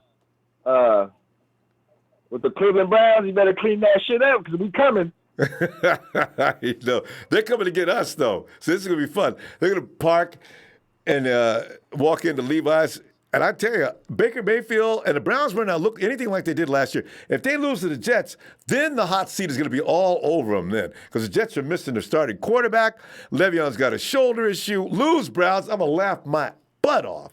Let me just say one last thing, Ronbo. Real quick. I can't wait to see Jason Verrett. Maybe this week. All right, fam, we got to go. We really do. We're getting pressure from the production. All right, Ronbo. All right, see you Sunday. All right. Night, JT. Hey, Tony. Ronbo. Tony. Sup, fam? What's happening, bro? I'm just sitting back here and enjoying. One thing about the NFL, there's adventures every day. You look at our team, and we're doing well. And here comes the new and exciting toy. It's like, Tony, back in high school, your girlfriend's great, right? But here comes that new kid, new girl, and then you say, hey, wow, what's her name? See, because we're doing fine, and here comes Minkah Fitzpatrick saying, I want out of Miami now! And here comes, let's go get him. I don't know. I've got mixed feelings about that. I kind of want to leave us alone. And at the same time, he is a good football player. So it's a weird feeling. And also, Tony, give us some input on what you think is going to happen this weekend as well. I think Dre hit it on the head with Minkah. I'm staying with him. Yeah, I think. Look, if you're a professional person and you go to a team, our team sucked. And Jimmy G came along and made it look good. Yeah. And got paid for it. Yeah. So if you're going to be a professional and they call on you to play for some team, play your best, look good. Looking good and being a standout player is what's going to get you noticed. Not whinging and whining and carrying on like a schoolgirl. I agree with Dre on that one. But, I think going forward to our team, the good thing is that they stayed out there. They didn't have to jump on a plane. You stay in that time you jump zone. on a plane, your whole body swells up. Plus, right? Yeah, plus the time zone. Yeah. So guys with niggling injuries like Bosa's ankle, imagine him coming back and then jumping on another plane again to go back out. Swelling. He doesn't have to move. Smart thing to do. And I'd like to see, I think Klein Alexander's going to be playing with a big chip on his shoulder in the next game. So look out for that boy. Yeah. I think also look out for Mostert. I think he's going to have a cracker as well. Oh, yeah. If they can run. I'd like to see Kyle, I'd like to see Shanahan be a little bit more aggressive. Creative, and get Jimmy G to throw it like he did to air it out a little bit, because they say the best form of defense sometimes is attack. So yeah, absolutely.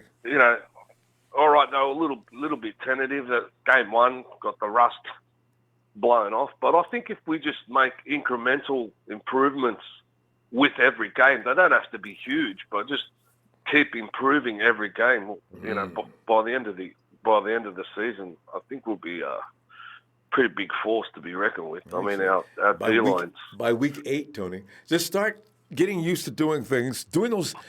And granted, Jimmy's a gunslinger.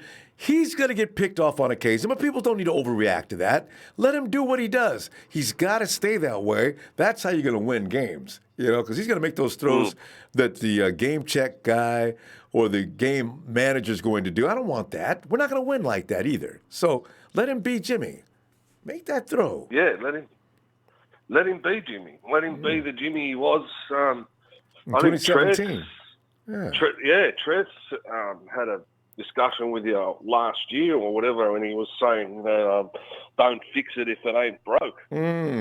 Exactly. But I don't know, maybe his foot, that brace, maybe he's playing a bit of a role on his leg, but I'm sure he can throw it. Yeah, and we've got a lot of speed on the field. We've got a lot of speed. We can accommodate that type of ball. Yeah, Mostert, Breda. I mean, yeah, even Marquise, of course. But then you also got Dante as well. He can move it. Debo. We got all those guys who just blow the doors off of Vinny. They get out in front, they're gone. So yeah, start using that. I'd like to see that dude. Is Jeff Wilson Jr. going to play this week? Oh, yeah, Jeff Wilson. Yeah, I would assume. Yeah, because Mostert's going to be playing both special teams and the running back position. So you got to bring Jeff Wilson in. I guess. I think he flew and met the team already. Yeah, otherwise I'd like to see him play. I know, right? He's fun. I like that north-south, get out of the way style. Yeah, I like him. I like him heaps. And he's got sideline speed too. So yes, he's strong. He's very strong. Yes, very. Wasn't Pettis dealing with a little bit of a groin strain there earlier? Yeah, maybe that's why Welker. I mean, we're giving Welker flack because Welker determines the rotations and everything, right? Maybe Wes was thinking he's got a pull groin. Let Debo play. And Kyle's, wait a minute, where was Dante?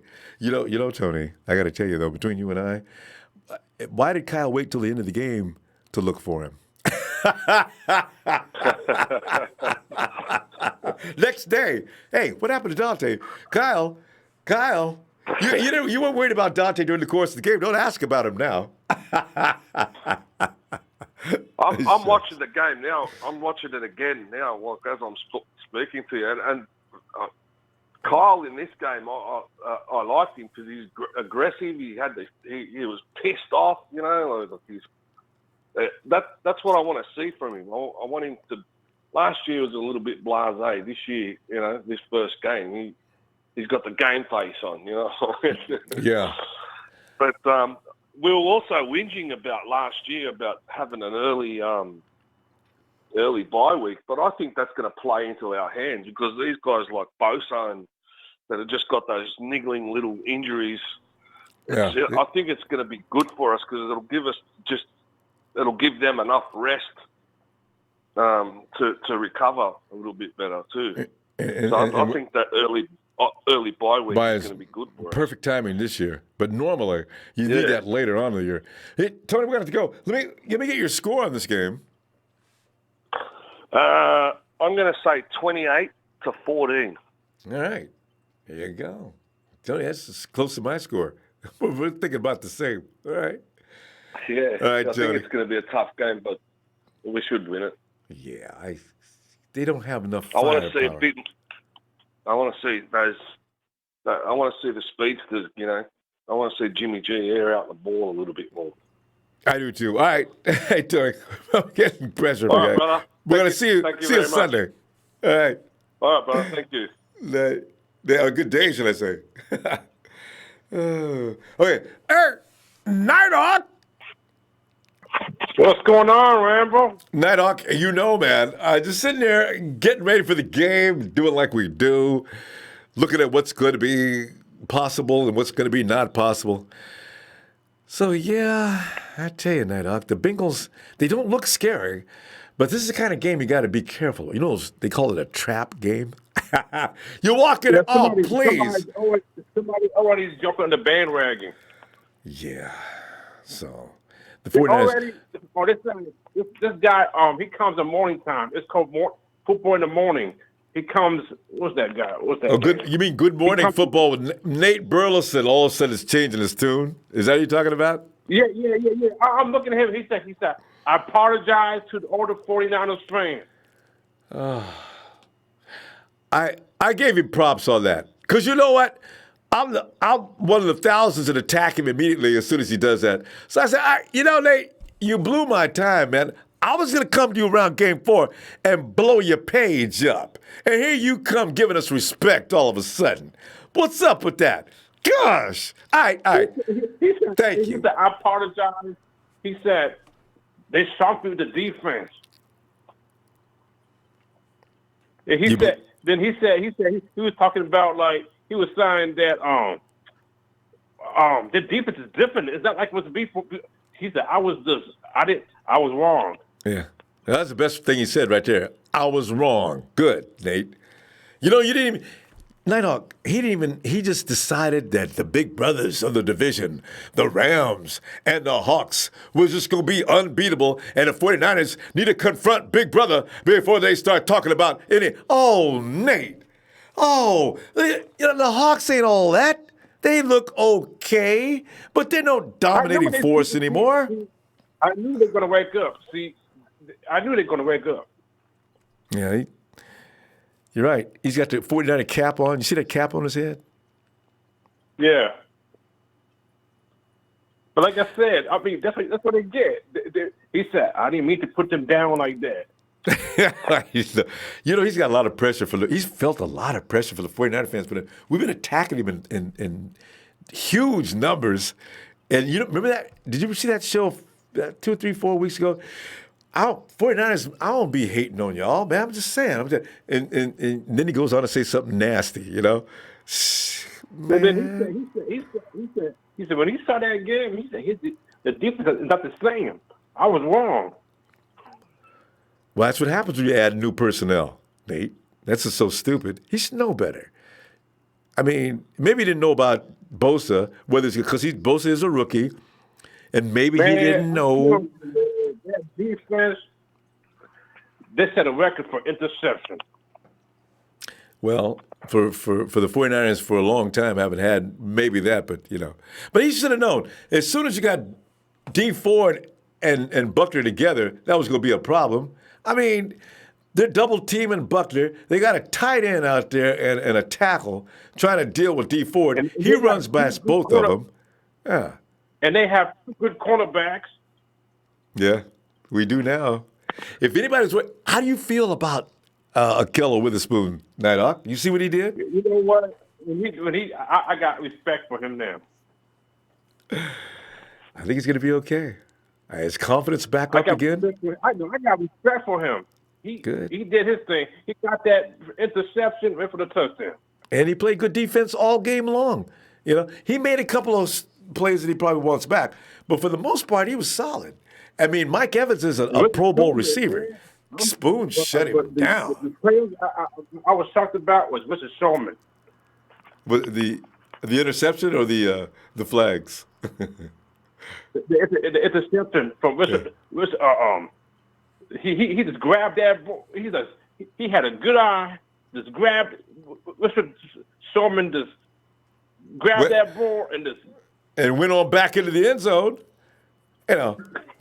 Jameis, I don't know who he was doing, but that's because of the pressure, Nighthawk. Jameis was under extreme stress the whole game. And he's lucky. If Nick's ankles would have been fine, he'd have went down 2 more times. What? Let me tell you what. Tampa Bay is lucky that if that 3 touchdown counted, they'll been losing bad. Blowout! 50-17. Right? You know, things have a way of changing the course of games. So if we got those touchdowns, maybe something else happens. So, but as far as the math goes, we left 21 points in Tampa Bay. Yep. And maybe more. Because if Tavares Moore and also Tavares Moore, now those 21 points I'm talking about, 2 George Kittle touchdowns and also a Mostert touchdown. If Tavares Moore and Quan Alexander catch them easy gimmies, Jesus Christ, that's 14 more points. Man, Bosa did his thing too. Yeah. More of that coming up. Now, I need your score, though. Good. What do you got for this game? Okay, I'm going to say 42. I'm going to say 42-14. You know, didn't Nighthawk win last week? Was him? I think, who was that? I thought that was you. All right. 42-14. Nighthawk makes that call. Not like we got to go. Let me see you Sunday. Okay. Ready? Let me get a holler. Niners for the Nighthawk. Nighthawk is out. All right. Deshaun. What's up, Ronbo? Deshaun, man, I tell you what, it's that night before Christmas, and every 49er is stirring, even the mice. Deshaun, you know what? Here we go. But here's that game we better win, and actually we need to be a little bit scared because we'd better beat this team. They're not equipped to beat us, and those are the games you got to be careful about. So, what do you think is going to happen in this game? Well, we got to make sure we do a good job with Carl Dunlap, and what's the other guy? You got Carl Dunlap, and then you got the other guy. You know what I'm talking about? You got Carl. The Bengals players. I forget their names. Yeah, one of those Carl Dunlap, and the other one is the other one. But we got to do a good. If we can shut them 2 guys down, we got a good chance of dominating that defense. We got a good chance also of running the football, too. Oh, yeah. See, because they, everybody's judging what they did against the Hawks. Well, the Hawks ain't famous for blocking. I mean, Russell Wilson does what he does because he's good at running around, So, they did get him, though. Their days are done. Yeah. Their days are done. They played a team that's not, winning as they used to. And Andy Dalton, if Andy Dalton would have held on that football, they probably would have lost the game. Mm-hmm. See, and we would have probably been sitting up top, and then they would sit down there where Arizona was tied up. Yeah, no. Well, no, they'd be below Arizona because a loss is worse than a tie, right? See, we be the Rams, and it'd be the Rams and us. I forgot that. I forgot about that. Yeah. Well, the Rams ain't going nowhere either. They struggle against Carolina, so I ain't worried about them. But that defense, boy, played like, man, they played worse. I mean, they were better than the one back in 2011. That whole season. Damn. They're more athletic, Deshaun. I don't be saying nothing around everybody because some people get mad when you compare the Harbaugh team with this team. But you know what? This team is so much more athletic than that team. Well, across the board. I mean, whoa. Yeah.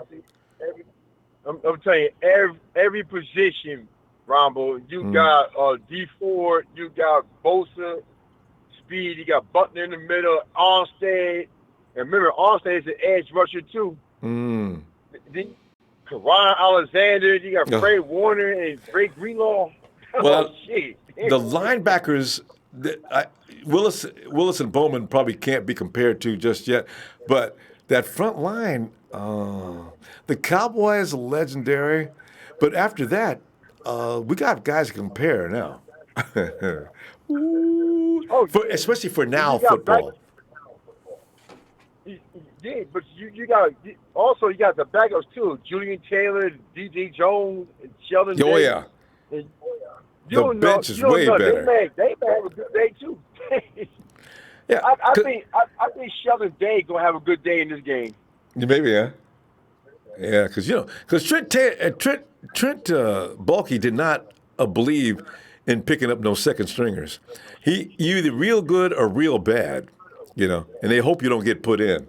God, Baalke. Nah, I hope not. I hope not. I hope not, because he's gonna be feeling like Jim O'Neill with his bad defense calls and all that. I don't want to hear him no more. God. But anyway, that game, I think the 49ers, and offensively, though, what you want to see this week, Deshaun, may the offense please show up. Please show up. Come on now. Because last week they were good, but they're better than that. And then flags and things like that, come on now. That offense should be putting on a show. The defense put on a show, yes. We got 2 shows that should be in the choreographer. So let's see what happens. I think Marcus Gilbert's going to have a good game. Yeah, it's overdue. Last week was so-so. Have a good game. It's going to be him. It's going to be Deebo Sanders again. And then the running game, I think the running game, they're going to be somewhere in the middle. Probably get about 150 yards. I'll be happy with that. I'm scared of Carlos Dunlap and Geno Atkins. Both of those 2 guys are their problem. Go scheme them up. Scheme them up. Everything's coming out of play action, and they're going to be off guard most of the time. Deshaun, before we run out of time, let me get your score. I got scored, how about 32? I'm going to say 32-20 because the officials are pain in the neck. Yeah, you got it. You got it, fam. All right, Deshaun. Let me see you Sunday night after the game, okay? Yes, sir. No problem. Looking for you too. Night, Deshaun. All right, Ronbo. Woo! It's AJ. What it is? AJ, are you feeling better now about the strength of that defense? AJ, that defense, it could have been worse actually, but yeah.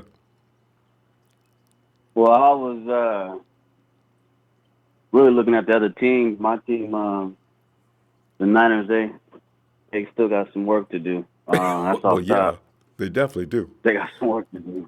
In the division, they got better. Seattle got better with Clowney off top. They was probably a 10-win team or 8-8 type team. I was hoping. I wasn't speculating maybe to myself. If they get 8-8, I'd be satisfied with them being 8-8. But when they picked up Clowney, oh man, that's like a three-game win right there off top. Him coming to the quarterback in our division. Think so? Hell you yeah. think so? Hell yeah. You don't think so? Man, he better recognize Clowney. Clowney's he's okay. Clowney is clowning.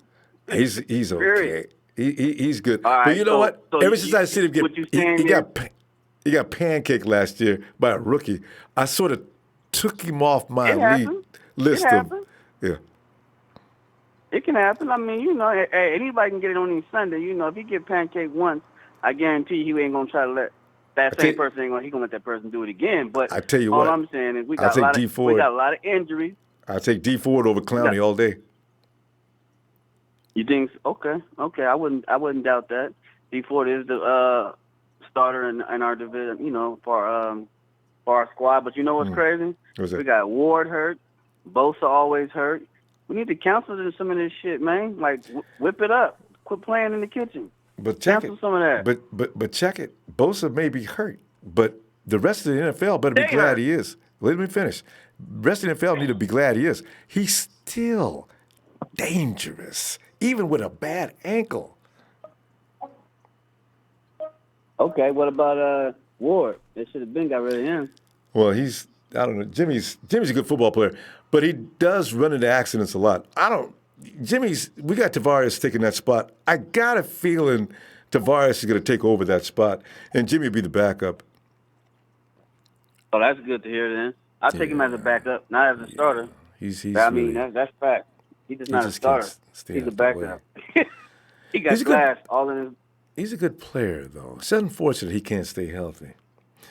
Anyway. So what's up with all this bromance, man? What's up with that cat saying that horrible? I mean, making a head. I mean, is it just the Ronbo swag or the Ronbo mojo that got these cats brave to say he did some crazy hootenanny all gas no break. What? I know you heard it. All gas, no break. He was yelling it. Oh, Bashar. It. He was like off the Nightmare on Elm Street. I'm like, oh my god. Well, I tell you, we got some cats coming out here out of the woodworks. But that's if they like it, I love it. But I was gonna ask you one question, bro. Go ahead. Your divisional game against cause my buddy, he's a Pittsburgh fan, and he swear we ain't shit. And he got everybody does, AJ. They all say this.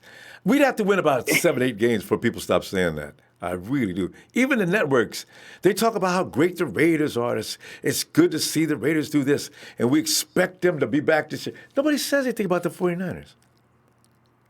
Yeah, he's the manager for the strip club out here in AZ, right? And we chop it up. Yeah. You get to go in there. You get to come in free and get free drinks too, don't you? Man, I don't fool around with that no more, man. I never did like it, but I mean, when I did do it, it was just like blah blah, you know. Yeah. It's a fatigue, but he swerving down like they're gonna be great. I was like, Big Ben and all that ain't what it used to be and all that, and he was like, okay, well.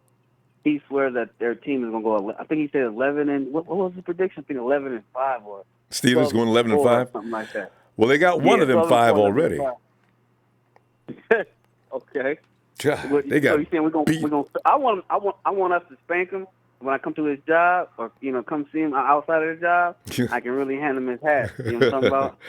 Did he talk to you about the game with them and the Patriots? They got a whoop. Yeah, they got murdered. I didn't even see them yet. Yeah, they got murdered. They got murdered. Hey, man, so I know you got to go. Don't leave, though. Give me that score first. Oh, okay. I don't know, man. I think we're going to go. I had a score in my head. I can't remember now. And I'm going to come off the You had us losing last week, AJ. Now, go ahead, try again. Yeah, I did. No, I had a push. Remember, I said we had a push. It was a tie. I thought it was going to be a tie. Okay. Oh, that's right. Okay. Yeah, see how you try to hook me in the game? I wouldn't do you like that, AJ. But give me the score. What you got this week? 24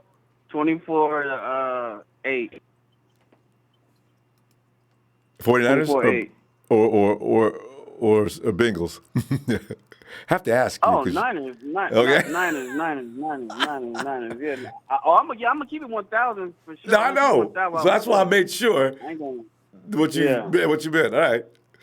AJ. Okay, man. All right, fam. I'll check you out, man. All right. Be looking for you. All Later. right, AJ. Oh, God. Dion. I thought we talked to Dion a little while. Dion. I could have sworn we talked to Dion earlier tonight. You have something else you wanted to add? Mm-hmm. Anyway, let me, Mr. Links.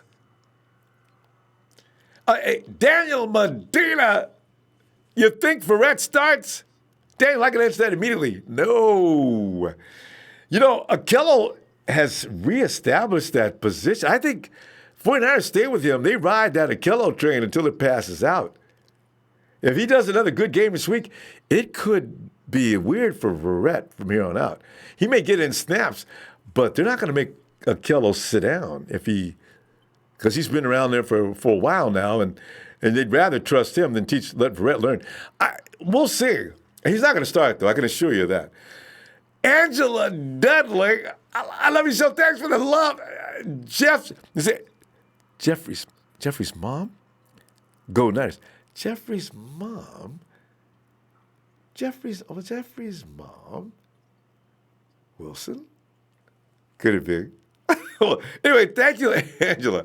And Emmanuel Kane says, 33 years, 49ers fan. Hey, Emmanuel! Go! You've seen it all, baby. Local 49ers fan, my prediction for this game is 49ers 34 and Bengals 14. Daniel Hammock says, I don't want to take this game lightly. 49ers will escape 24-20, and they better be glad that they did. We'll never get. You'll always have those folks who don't really think that we're all that. So, 24-20, that's probably going to be a low score. Mr. Block Eye says, I think our team will play with Goku Super Saiyan Dominance.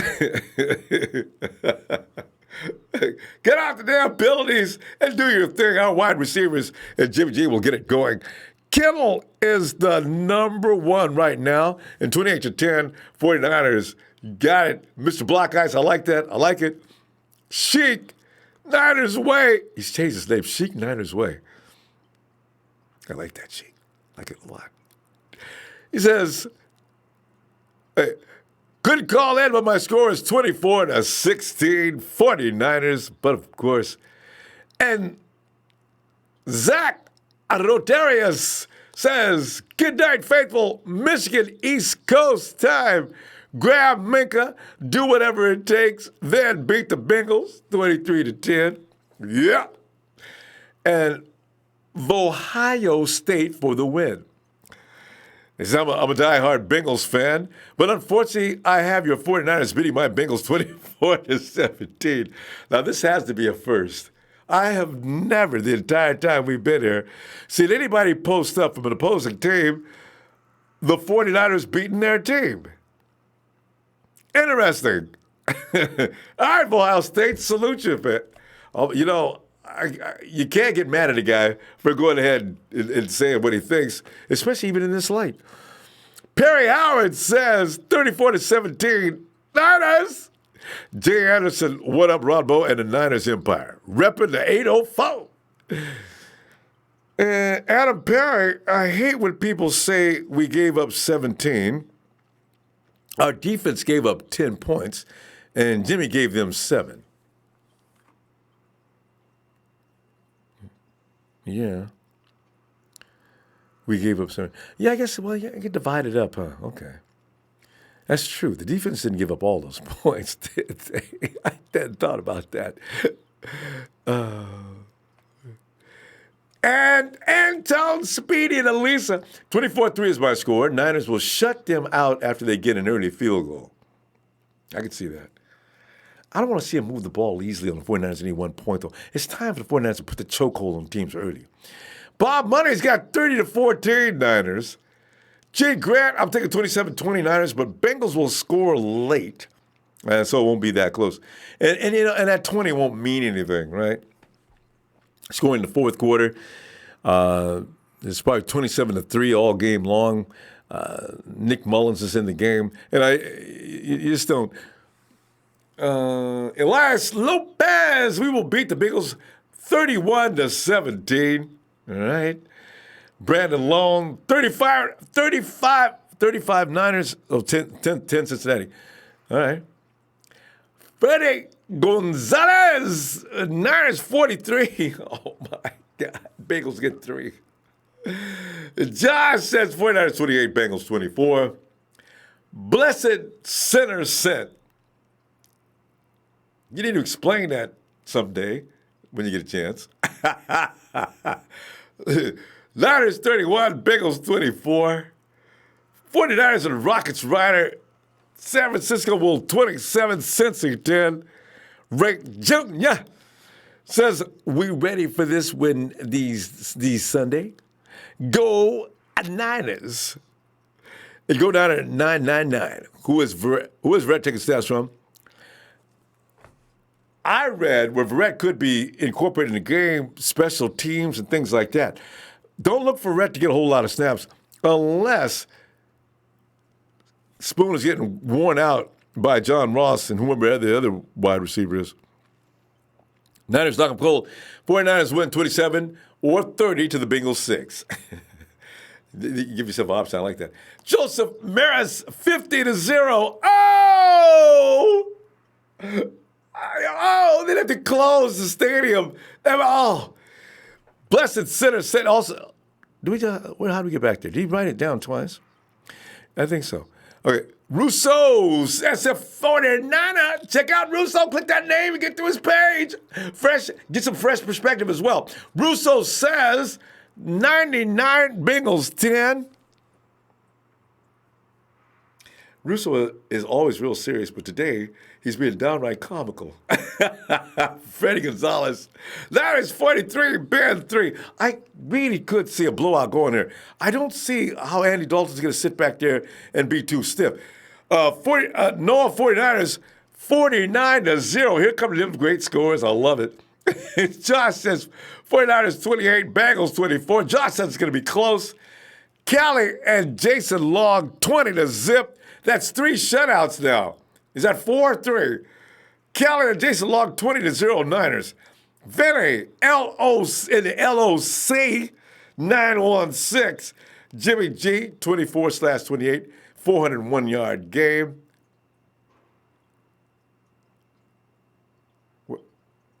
Okay. Oh, here we are. And 127 yards and Devo 8 receptions, 127 yards, 2 TDs. I got flashed on it that time. Okay. I guess I went that first. Okay. Vinny also 34-20 was his final score. Okay, now I get to break down. All right. That's a long breakdown, too. Theo Romo, 38-16 Niners assert their domination.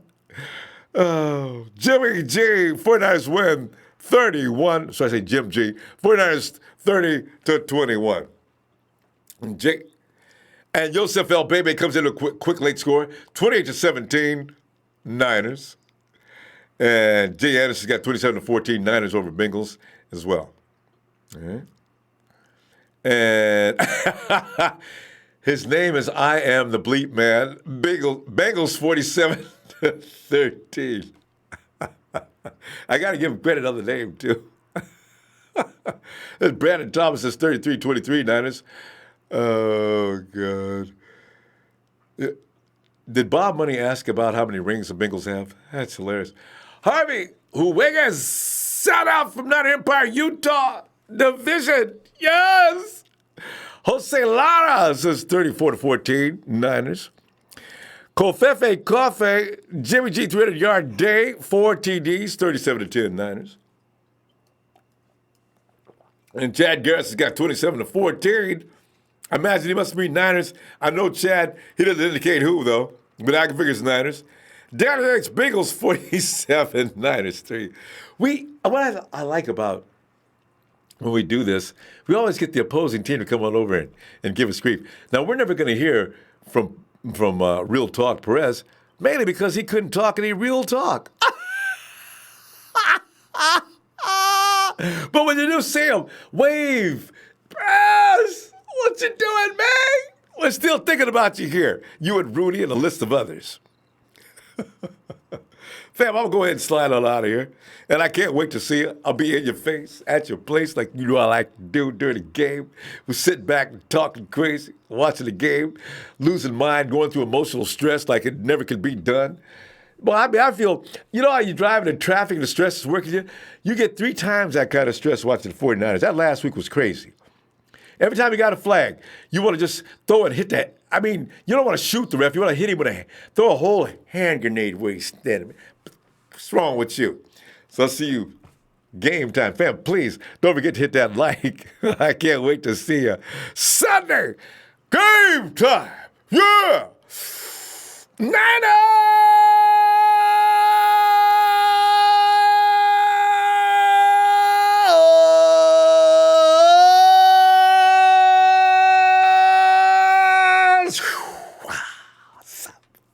Night, Lisa. Antoine.